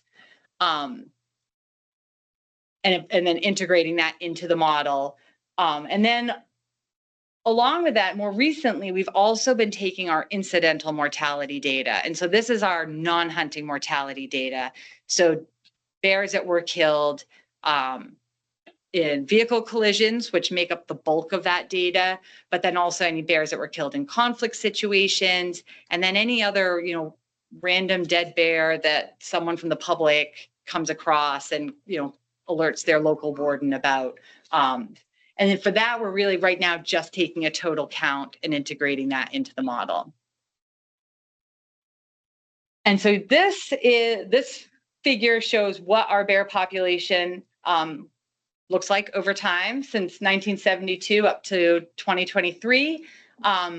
Again, I'll point out, this is not a census of the population, so we don't get a precise number. We get a range of where the population is most likely to fall within. And so these lines represent that range, but you see the dot kind of within those lines is giving you the median estimate for each year's population estimate. And then also on this figure, you see in more recent years, those kind of horizontal green dashed lines, and those represent the population objectives. So where ideally we would want our bear population to be.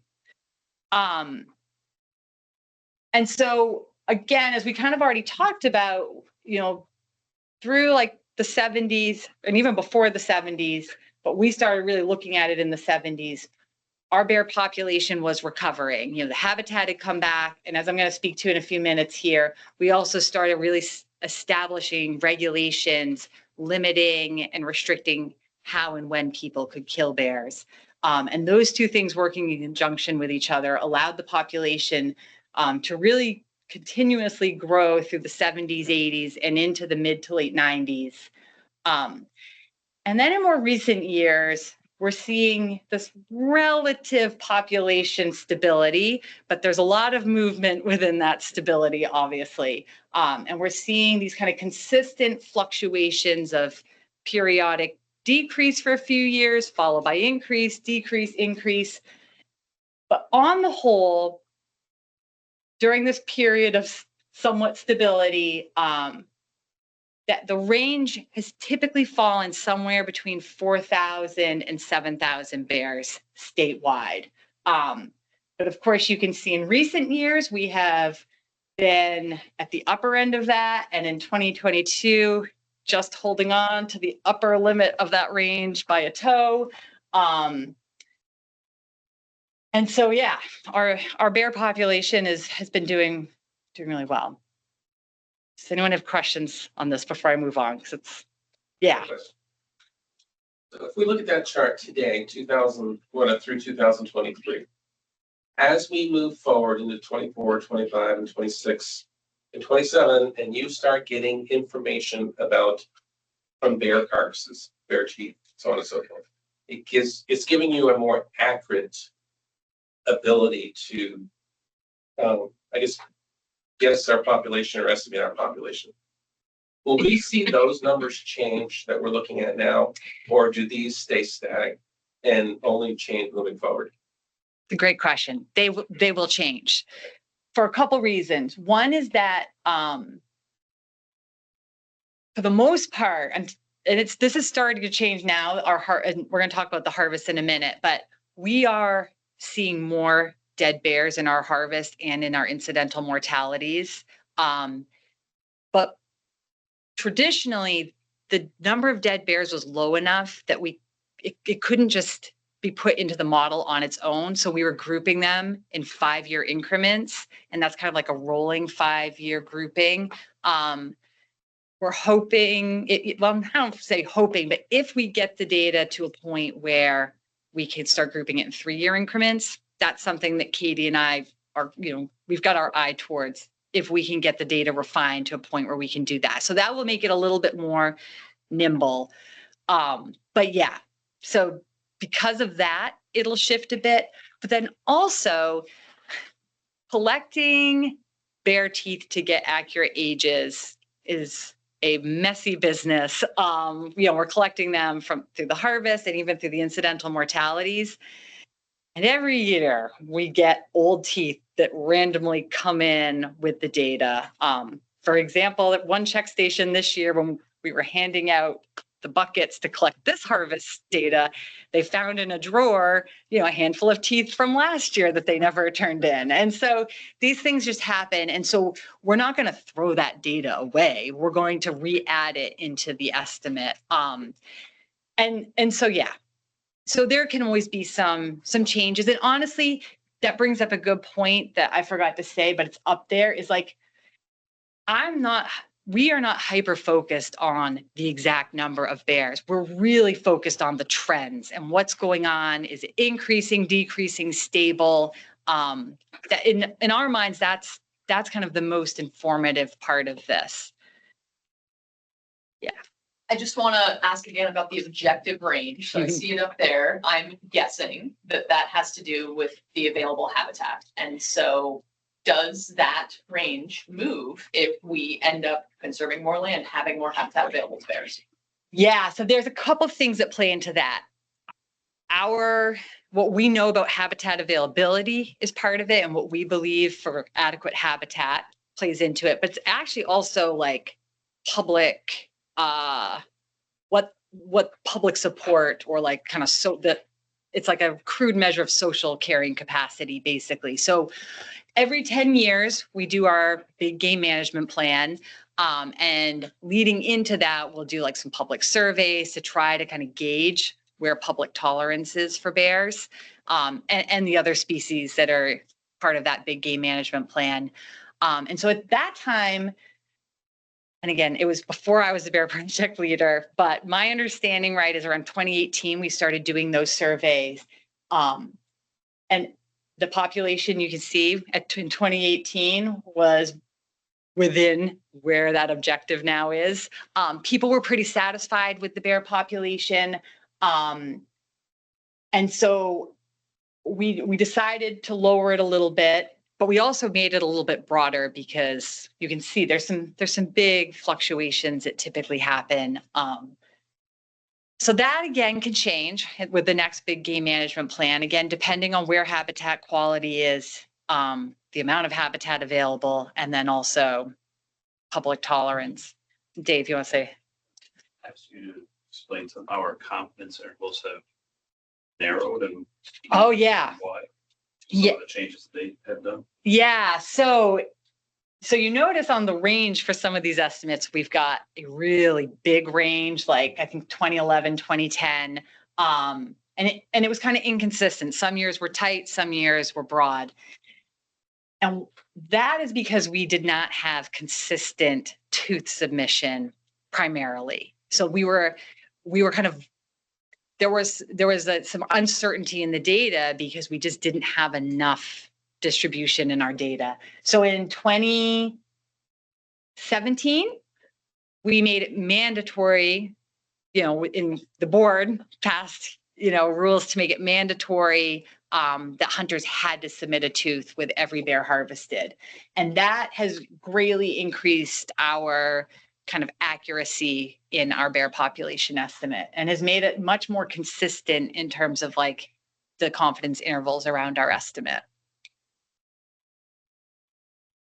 And I know when we did our press release this summer with the bear population update, I know there was a lot of questions looking back at 2011 and 2010 and like, wait, why were there so many bears in 2011? And the reality is there probably were not 10,000 bears in Vermont in 2011. It's just that we had some limitations with our sample that year. So the model could not be more accurate than that. What are bears?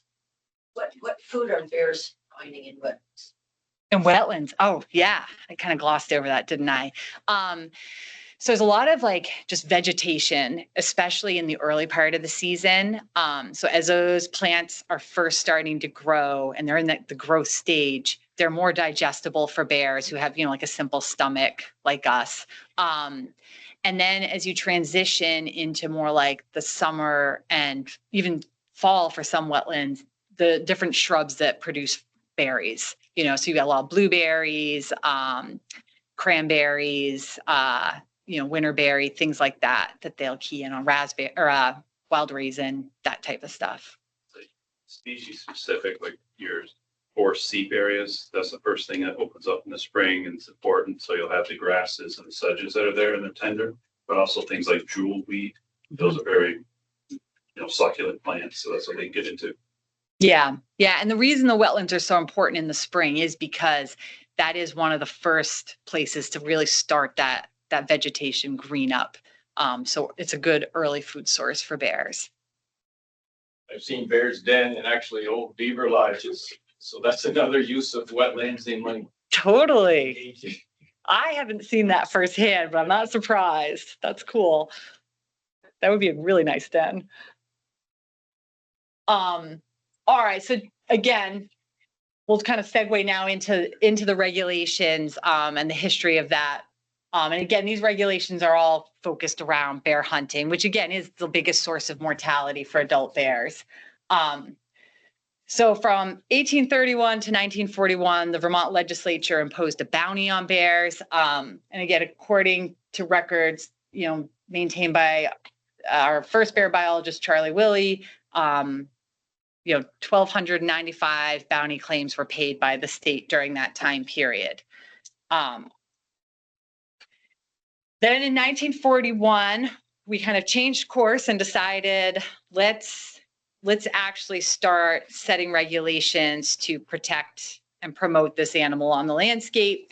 The first black bear hunting season was established, but it ran from June 1st to December 31st. 1955, it became mandatory that every harvested bear had to be reported. And then in 1961, the season was reduced to September 1st to November 30th. So something more comparable to what we're used to today. 1967, trapping of bears was prohibited. 1968, a limit of 1 bear per year was set. And then since then, we don't need to go through all the nuance, but 72, we established a permit that was required to hunt with dogs. Baiting was prohibited. And then through the 70s, 80s, and 90s, there were just different tweaks for the most part to the length of the season and different nuances associated with that. And for a long time, that has really been, changing the length of the season has been a real tool that the department has used to influence the size of our harvest, to either reduce it or expand it. And then I think of most note was in 2013 is when we officially separated the bear season into an early season and a late season and required hunters to get a bear tag if they wanted to take a bear during the early bear season. Because up until then, we had no way, bear tag came with every general hunting license. And so we had no way to know like who's actually a bear hunter and not just a deer hunter opportunistically taking bear. And so that has really helped us start to better understand bear hunters and also, the different hunting pressure on our black bear population. And then as I already mentioned, another really important change was in 2017 when tooth submission became mandatory from every harvested bear. And then the most recent changes came in 2018. We made it required that a bear had to be fully field dressed before being brought into a check station. And there was some further refinement of the bear dog hunting requirements. And then I put the question mark, right? Because this is like a living thing that can always be adjusted and tweaked. And so more changes will come, of course. And then this is what the bear harvest looks like over time from 1963 up to last year. And you can kind of see, in the 60s and 70s and into the early 90s, there were some kind of 10-year average changes, but in general, the harvest was kind of in a consistent ballpark. And then again, beginning in like the mid-ish 90s, which is also when we really saw our bear population kind of hit its max point, we've been seeing this increase in our bear harvest over time. And so, and I'll also point out that the blue portion of the bar represents the component of males in the harvest, and the orange part of the bar represents the component of females. And then you can see the yellow. Some years we just get a handful of bears where the sex wasn't indicated in the harvest report. And so then looking at the distribution of our bear harvest, so the map on the left shows the distribution of the 2023 harvest, and then the map on the right shows the distribution of the harvest from 2020, 2021, and 2022, kind of all combined. And I just point this out because if you look at just the distribution of 1 year's harvest, it's interesting, but you kind of have to put it into context because food availability tends to differ every other year. The distribution of our harvest changes. So in years with like really poor beech nuts, we tend to see a lot more harvest happening in the valley.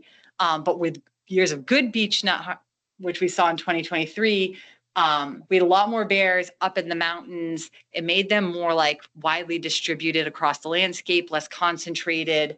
And so anyways, that's why for the most part, but you can still see up in the Northeast Kingdom, we had a pretty high harvest last year in Lunenburg, which is probably bears taken out of corn. And then a couple other kind of big general trends with the bear harvest. When you look at the harvest in relation to the population estimate, again, remember that population estimate is a range, but if you take the median of that estimate and look at, well, all right, what percent of the population is being harvested each year, that averages out over time. So over the course of our entire record keeping of the bear harvest, we average about 9% of our bear population being harvested. But that range has a big spectrum. We've had some years where it's been as low as 4% and some years as high as 17%. And then if you look at, since we've established that early bear season, most years, the majority of our bear harvest occurs during the early bear season with an average of 72%. But again, there's a big range where some years, the lowest year was 52%, but then we had 1 year, I think it was actually last year, where 93% of the harvest occurred during the early season. And then also looking again at the percent of males in our harvest, we average 58% of the harvest being comprised of males. But again, that ranges from anywhere from 50% to 66%.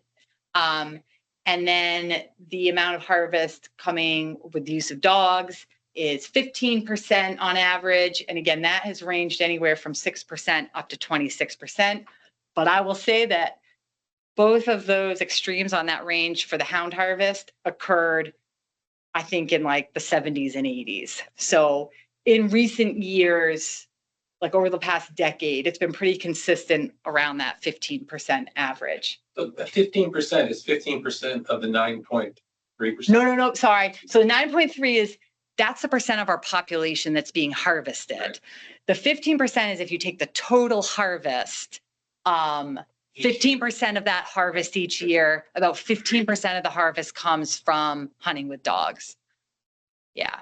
And another point of all this to show these averages, but also the range, is like you, like I said, with the population, we're looking at trend. It's the same with the harvest. Like you can't just look at 1 year's harvest in isolation. You really have to put it into context over time and look at these trends. And so that's why looking at averages, but also keeping an eye to the range, because we're going to have some years where things might be skewed in kind of unexpected ways. And then I'll also say, every year we put out a harvest report, which is on our website. And that kind of summarizes that year's harvest and typically just puts it into context in relation to like the previous year or the previous couple years harvest as well. And so we make that information available to the public. And then the last part we were going to talk about here is the human bear interactions, which is, like I said, a busy and growing part of our bear project. Jackie, can I, sorry, just Yeah. one more question. A lot of what you've given us are numbers, pure numbers on the count of bear. Health wise, how are they doing in terms of, are our bears getting on average bigger and healthier than they were 10 years ago or 20 years ago or I know it's all, you need data for that. Yeah. I know that. And we don't have that much data, but just a sense of how they're doing. So we do collect weights, and it has not been something that we pay a ton of attention to. It's something that the hunters are usually most interested in, but we do track that.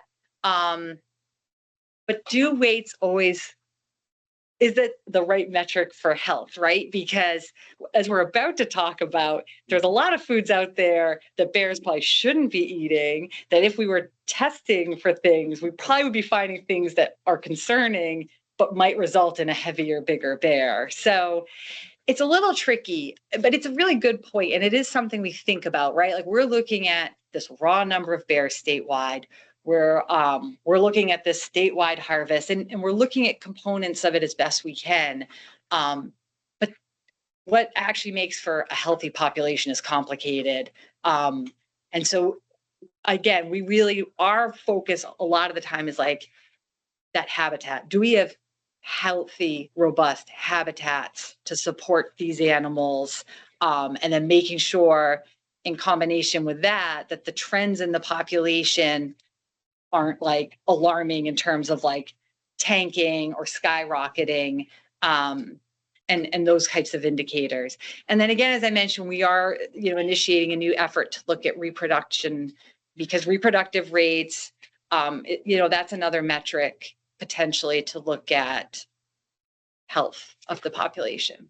But there are other things like disease and like with the rodenticide issues, and there are other things that can be looked at as well. Yeah. So if about 40% of approximately of the bears that are harvested are females, but bears do not reproduce every year? They don't. And it's usually a little higher than 4. Yeah, it's somewhere between like in that 45, to 43%. Yeah, so they don't reproduce every year. Yeah. And they don't reproduce. So this is another thing. Traditionally, a lot of studies found bears don't start reproducing successfully until they might be like 5 or 6 years old.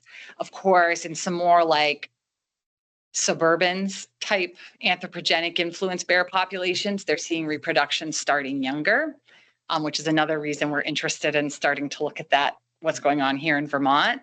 But I will say, with the Stratton study and Deerfield study, we had samples of bears collared, both males and females, so that it's not an adequate sample size to speak to what reproduction looks like in our bears. And both those studies were in remote mountainous parts of the state. But what we saw was that most of those females, if they started reproducing at 3 or 4, those cubs were typically dead before the end of May, because those females are just not. There's a learning curve to being a bear mom. And I think also there's a learning curve to being a fat bear mom. And so some of these females were really undersized because they just hadn't gotten good at like utilizing foods yet. And so there is something to be said that like, those younger females may not actually be reproductively active yet in the population. So it's a tricky thing to say like, which of those females in our harvest might have been like reproductive in the year they're harvested, if that's kind of what you're asking. Other questions? Yeah. Years ago, I attended a seminar that Charles Willie did. This is a long time. The thing I remember he said that night was that typically the bears produce on odd years. It's actually my observation that's not necessarily true, because I see them every year. And so that's another reason we want to start this new monitoring effort. And so I suspect back in his day, again, the bear population was limited to areas where beach was the dominant food source for those animals. I don't know what, the beach cycle might have been a little different back then, because that was kind of before we started really monitoring beech nut production the way we do now. But I suspect it probably the bear population that he was looking at was synchronized with beech nuts. And that, those beech cycles can shift and float over time because they might skip a couple years in a row and it might offset it. But yeah, and so that's something we're anecdotally hearing too. Like we seem to think a lot. Yeah, it's really hard to tell right now because we're seeing a lot of anecdotal reports about sows with cubs and the number of cubs that they have. And again, I think we're trying to get a better handle on it. Which actually is a good segue to this next figure, which are our reports, our human bear incident reports that we receive. And I've shaded these to help point out this alternating pattern that we see. And if you remember, I said earlier, we've seen since 2009 pretty consistent good beech nut production in odd numbered years. Whereas this, since 2011, we've been seeing pretty consistent high conflict years and even numbered years. So it's like we have a good beech nut year, and then the next year we have a high conflict year. And that's something we don't fully understand because we know wild food availability influences human bear conflicts. When more wild food is on the landscape, you typically see less conflicts, but that doesn't really make sense for beech nuts because most of our conflicts happen in June and July, and beech nuts are on the landscape in October and November. So like, why are we seeing this correlation? And again, it might be because our bear population is still, some of it is still synchronized with beech nut production, and we're getting pulses in bears every other year. We don't know yet. We're looking into it. But the other relationship you can see on this figure, along with this alternating pattern, is this big spike in reports of conflicts. It started escalating really in 2018 and 2019. COVID hit. 2020 was just through the roof. And I think we all initially hoped it was just a COVID effect. But then 2022 came along and it was brutal. And then this year has happened and it was equally brutal. And so we are just, and even in 2023, which should have been a quiet year, it was like our most intense quiet year we had ever experienced. So we are seeing this dramatic increase in reports of human bear incidents. So that's the bars on this figure. The other part of the figure is that orange line. And the kind of peaks or pointed parts of that line are our non-hunting bear mortalities, our incidental bear mortalities. And in recent years, we've also been seeing that same alternating pattern. In a year with high conflicts, we see more bears killed outside of our hunting season compared to years with lower conflicts. And it's not because more bears are being killed in conflict situations. The majority of these mortalities are happening on our roads. These are bears being hit by cars. And then again, around 2016, we really saw this big jump in non-hunting bear mortalities, which again has been maintained for the most part. And I'll say this year, 2024, we're still collecting data and compiling it. I have a better sense of where the incident reports are at. I don't yet have a firm handle on where the non-hunting mortalities are going to fall, so I didn't even put it on there. But You're taking the teeth out of the dead bears? as many as we can. 200. So yeah, we've been breaking 200 in our really bad years recently. Yeah, and so that's why I mentioned like we've started. Yeah, around 2016, we started integrating at least the raw count. And Katie has gone back even farther than that, but that's when we really were like, we got to start integrating this raw count of non-hunting mortalities into our population model, because it used to be, like maybe 50 bears, but now it's always over 100. And so it's just like, it's enough dead bears that we need to be accounting for it. Are those distributed equally around Vermont or concentrations in? It's a great question. You know, I've never actually like spatially looked at it. We're trying to get the data in a cleaner format, at least especially the roadkill mortality stuff, to kind of start feeding that into some of our landscape connectivity and work we do with VTrans to identify, maybe crossing hotspots where bears are trying to get across and not successful. But this data obviously is not the direction we want to be going with any of this. So,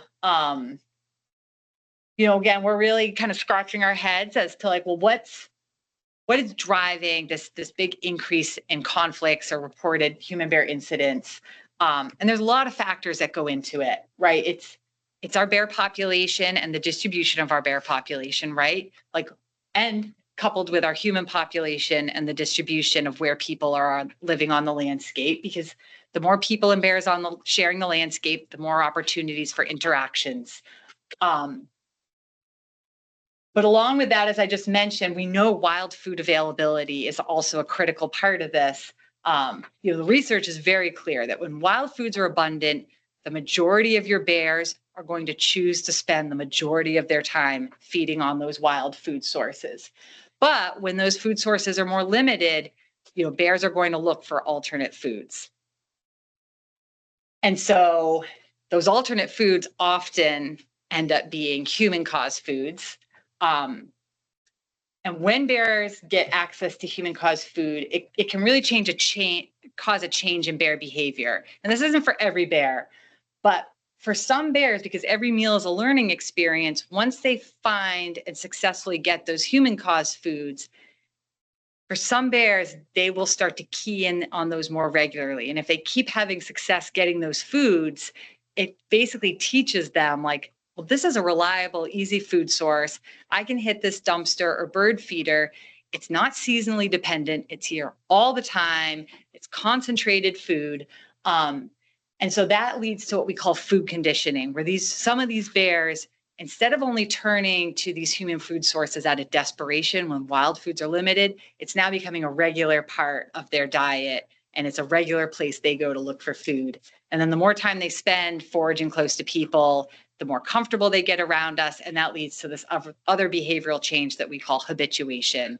And they stop trying to avoid us, and they basically just expect us to get out of their way so that they can get access to the food. Don't they imprint on the cubs this behavior? It seems that way, most certainly. Memories bear. And so cub will, once he goes with his mother to bird feeder, they're going to learn that behavior right at a young age. Exactly. And we have seen that firsthand. I can think anecdotally this summer of a couple situations where we were dealing with yearlings in certain communities that had been raised in those communities who then were escalating behaviors, breaking into homes, and causing serious issues. And it was like, it's kind of a vicious cycle. And so we know that bears have pretty easy access to human foods in Vermont. When we take all the reports we receive from the public and look at, all right, well, what was the food source at the root of this incident? We see that garbage is by far the leading driving cause of these conflicts, at least these reported conflicts. And so it makes up almost half the reports we receive. Bird feeders comes in second with 15%. Backyard chickens has been increasing over the past few years and is, kind of in competition to take over bird feeders as the number 2 cause of conflicts that we hear about. Compost 10%. And then, beehives and livestock are smaller amounts of the conflicts we hear about. And then crop damage is probably an underreported thing because it can be a really big issue in some farming communities, but they're not necessarily reporting all of it to us. And so what can we do to try to mitigate these? Obviously, again, we know wild food is an important part of this. So continuing to protect quality bear habitat so that they still have access to the wild foods that they rely on. We can continue to manage our bear population. Our harvest is basically the best tool we have to influence the number of bears in the state, but it's not like a precise instrument, and it's also designed to be sustainable. So it's not designed to kind of drive the population down or up drastically. It's meant to be gentle and sustainable for the bear population in terms of the change that it causes. And then, of course, we can try to manage bear behavior, and we do this. You know, we try to create negative experiences for bears when we can actually catch them engaged in conflict situations. But that is like playing whack-a-mole. And if you're not getting at the root food that's drawing them in, it's pretty hard to create a negative enough experience that outweighs the positive rewards they get from those abundant foods. So we're trying to put more pressure to get people to change their behavior and to make securing or removing these tractants just a standard accepted behavior by the Vermont public. And so we're doing this by, you know, we're trying to make it easier for the public to reach out to us and submit reports to us, because with every report we receive, we follow up with those individuals, either with an email, phone call, or a site visit to give them specific advice for their situation. We do a ton of media requests on this topic. We promote things on social media. And we're trying to get targeted information out there based on what we know from the data we've collected.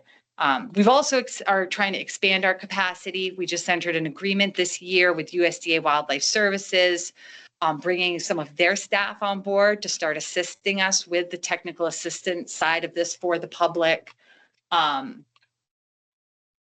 And then, you know, the key messages, here's just like a checklist of the key messages, you know, securing garbage, controlling odors, not feeding birds when bears are active, teaching people the proper kind of composting and bear country guidance, trying to encourage people that if you're going to keep chickens or bees or, you know, small livestock, you need to have an electric fence, you need to learn how to use it properly. Cleaning your grill, securely storing animal feed, all this stuff. But another component of this is that we're really trying to encourage people to not just take a picture of the cute bear in your backyard under your bird feeder, but like actually take steps to make that bear feel uncomfortable in your backyard and try to minimize this habituation behavioral change that we're starting to see with some of our bears. And again, I'll just make a quick note, like, garbage is our biggest problem. We are not unique in this. This is throughout Black Bear Country. Garbage is one of the leading problems. And so folks have really looked into this and looked at, all right, how do we design a bear resistant garbage container? And, you know, a few studies are starting to come out really showing that when you can get the majority of a community to start using these bear resistant garbage containers, those communities see drastic drops in human bear conflicts. So we've been trying to actively work with the Department of Environmental Conservation, one of our sister departments, who kind of handle the permitting side of the waste hauling business in the state, and trying to find ways to kind of get waste hauling companies on board with this and start increasing the availability of bear resistant garbage and food scrap containers in the state. With that, that's kind of all I wanted to share. See if you guys have any other questions. Yeah. Longer season. And they thought. That you're not the only person I've heard that comment from. Yeah, I mean. Why, if not? Well, you know, some issues with it would be, where do we lengthen it, right? Do we go into August? And then all of a sudden you might be hunting bears when it's like 90 degrees out. If you go later, we're already kind of maxed out. Most of our females are already in dens by this, especially the second half of the late bear season. So you're really just going to be getting at males on the landscape. I don't know how many more bears that would add to the harvest, but it's, yes, New Hampshire just did that in some areas where they've been having a hard time maintaining bear densities at objectives. Yep, that's another consideration. I will say, I didn't point this out, right? Like I pointed out our harvests have been increasing and are pretty high. Our 2023 population estimate did show a downturn. I will say though, it'll be next summer that we start estimating how many bears were in the state this year. It doesn't feel like significantly less than the past couple of years. I feel like everyone I hear from is seeing more bears than they've ever seen in their life before. Where are we at now for the harvest, like number right now? It's high. It's looking comparable. 400, 300? Geez, I know. I should remember. I could check my email. And I could even check at some point here. And it's a little tricky because not every check station is doing electronic harvest entry. So some of it we don't know until like weeks after the season ends. But the harvest is looking like it's going to be another high year. So, and that can also drastically change depending on when winter conditions hit and what the deer hunting season looks like. But yeah. Yeah. Can the season be extended by zone or management area? It's another good thought. One issue with that is that we're not estimating our bear population regionally, it's statewide. So like it might be a bit of a guessing game as to where, but that is something that's been talked about. Like, are there places where we don't necessarily want a larger bear population? Like, parts where we have a lot more human development, a lot more agriculture. And that's another thing to try. It's a little tricky. Vermont is a small state when you think about bears, because these animals have pretty large home ranges. I had some other examples I could have shown you of like, these animals are so mobile. Like we've seen bears in a bad food year travel 20 miles to find a different food source. So like and they're doing most of that traveling during the hunting season. So like you could set up these zones to take a higher harvest, but like, depending on where the food is at, all the bears might be, in the next zone over and then coming back, the next year. And so they're a little tricky because again, our state's pretty small from a bear perspective, but again, it's not to say it couldn't be considered. Yeah. My other question is, Yeah. I'm sorry. Go ahead. My other question was on, bird feeders. I know the state's trying to build a lot of education out there, but is there anything else that can be done to people that continue to do that, not take their feeders down? Warnings Yeah, I mean, like that? Yeah, so we have what we basically call a bear letter. And so wardens, it's a lengthy warning that says they have to remove the food source. There's also requirements on height and distance and all that stuff for feeding of birds. And so people that are in violation of that can issue tickets after the bear warrant. And we've increased, not necessarily dramatically, but we've certainly increased our use of that in recent years as the number of conflicts. Yeah. Earlier, you briefly mentioned ski resorts and the effect it might have on bear. It's hard to overstate, I think, the effect those multiple ski areas have on connective corridors, not only for bear, but like moose, fisher, marten, bobcat, lynx. That they're every major mountain in this state except Camel's Hump pretty much has a ski area on it. You did a lot of work on the wind energy studies, but have they studied ski resorts to that degree? I mean, so in the 90s, we did the Stratton study, which was associated with Stratton Mountain, and they were proposing expansions and again into concentrations of Bear Scarred Beach, and that was a real concern. And I know we're not going to, close down resorts and. So that study was conducted and completed Forrest Hammond years ago, and it was very helpful in guiding our efforts in the Act 250 process because it made it very clear, in addition to research that was done in other states looking at the effect of development of human behavior on bear behavior and access to habitats, that in fact ski resort development has the effects that you're talking about, Paul. So we use that information to guide how we work with the ski industry through Act 250. We've worked with every ski resort in the state over the years, and we have addressed a wide range of effects from their growth and development. We've entered into a variety of settlement agreements, permit conditions. We've even conserved land through their funding as a result of their expansion of the ski areas.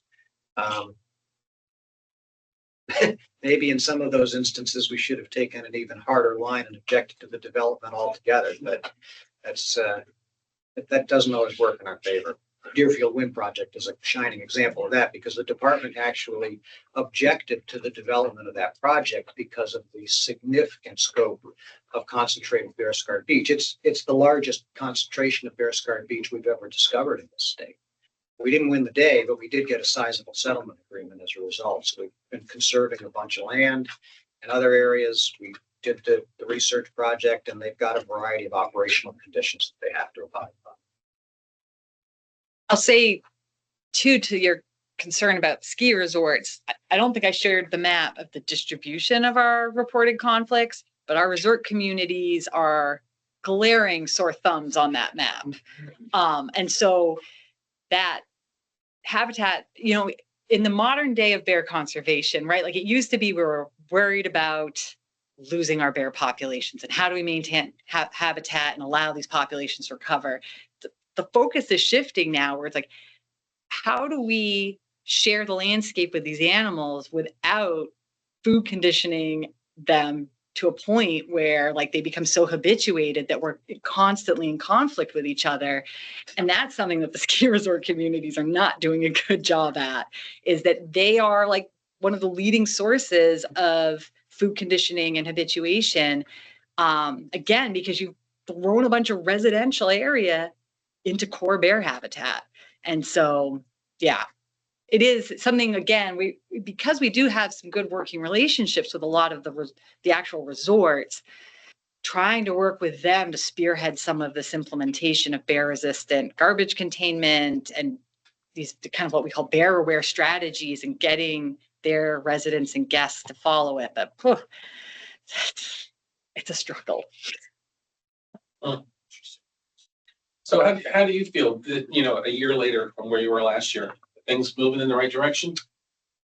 Oh, I'm an optimistic person. And so, and you can't do this type of job without being that way. I think so. I think, again, this new partnership with Wildlife Services is really encouraging.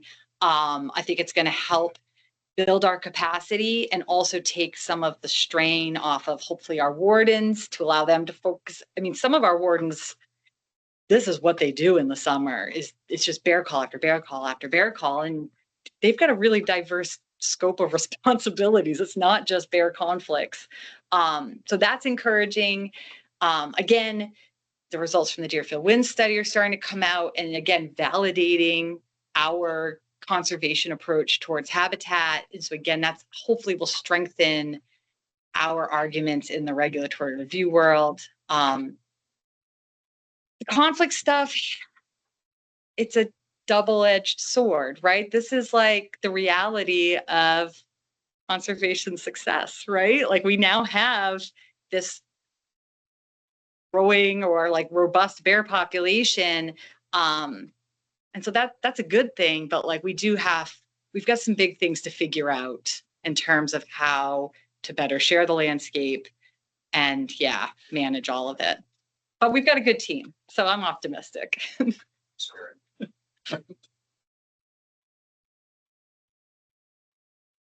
more questions for Jackie? No? Thank you again. Thank you, guys. Thank you very much.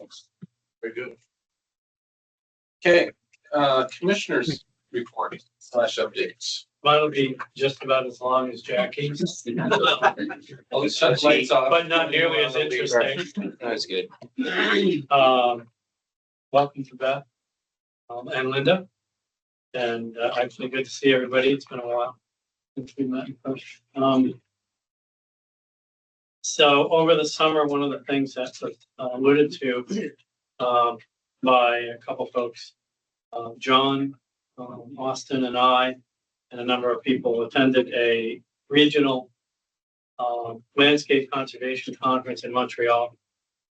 And it's in line a lot of what was Jackie was talking about, is keeping habitat connected, but bigger than just the state of Vermont. It includes the Northeast region and the eastern portions of Canada. And so there was a lot of good energy there, and the work on that's going to continue. It's important work to make sure that we keep the habitat connected as much as possible. Jackie, actually, it was in my notes to talk about, but you alluded a lot to the AOT Stay Connected program, where the department, I don't know that we've updated you officially on this, but we do a lot of work with the Agency of Transportation, not only for large and small mammals, but also for aquatic organisms.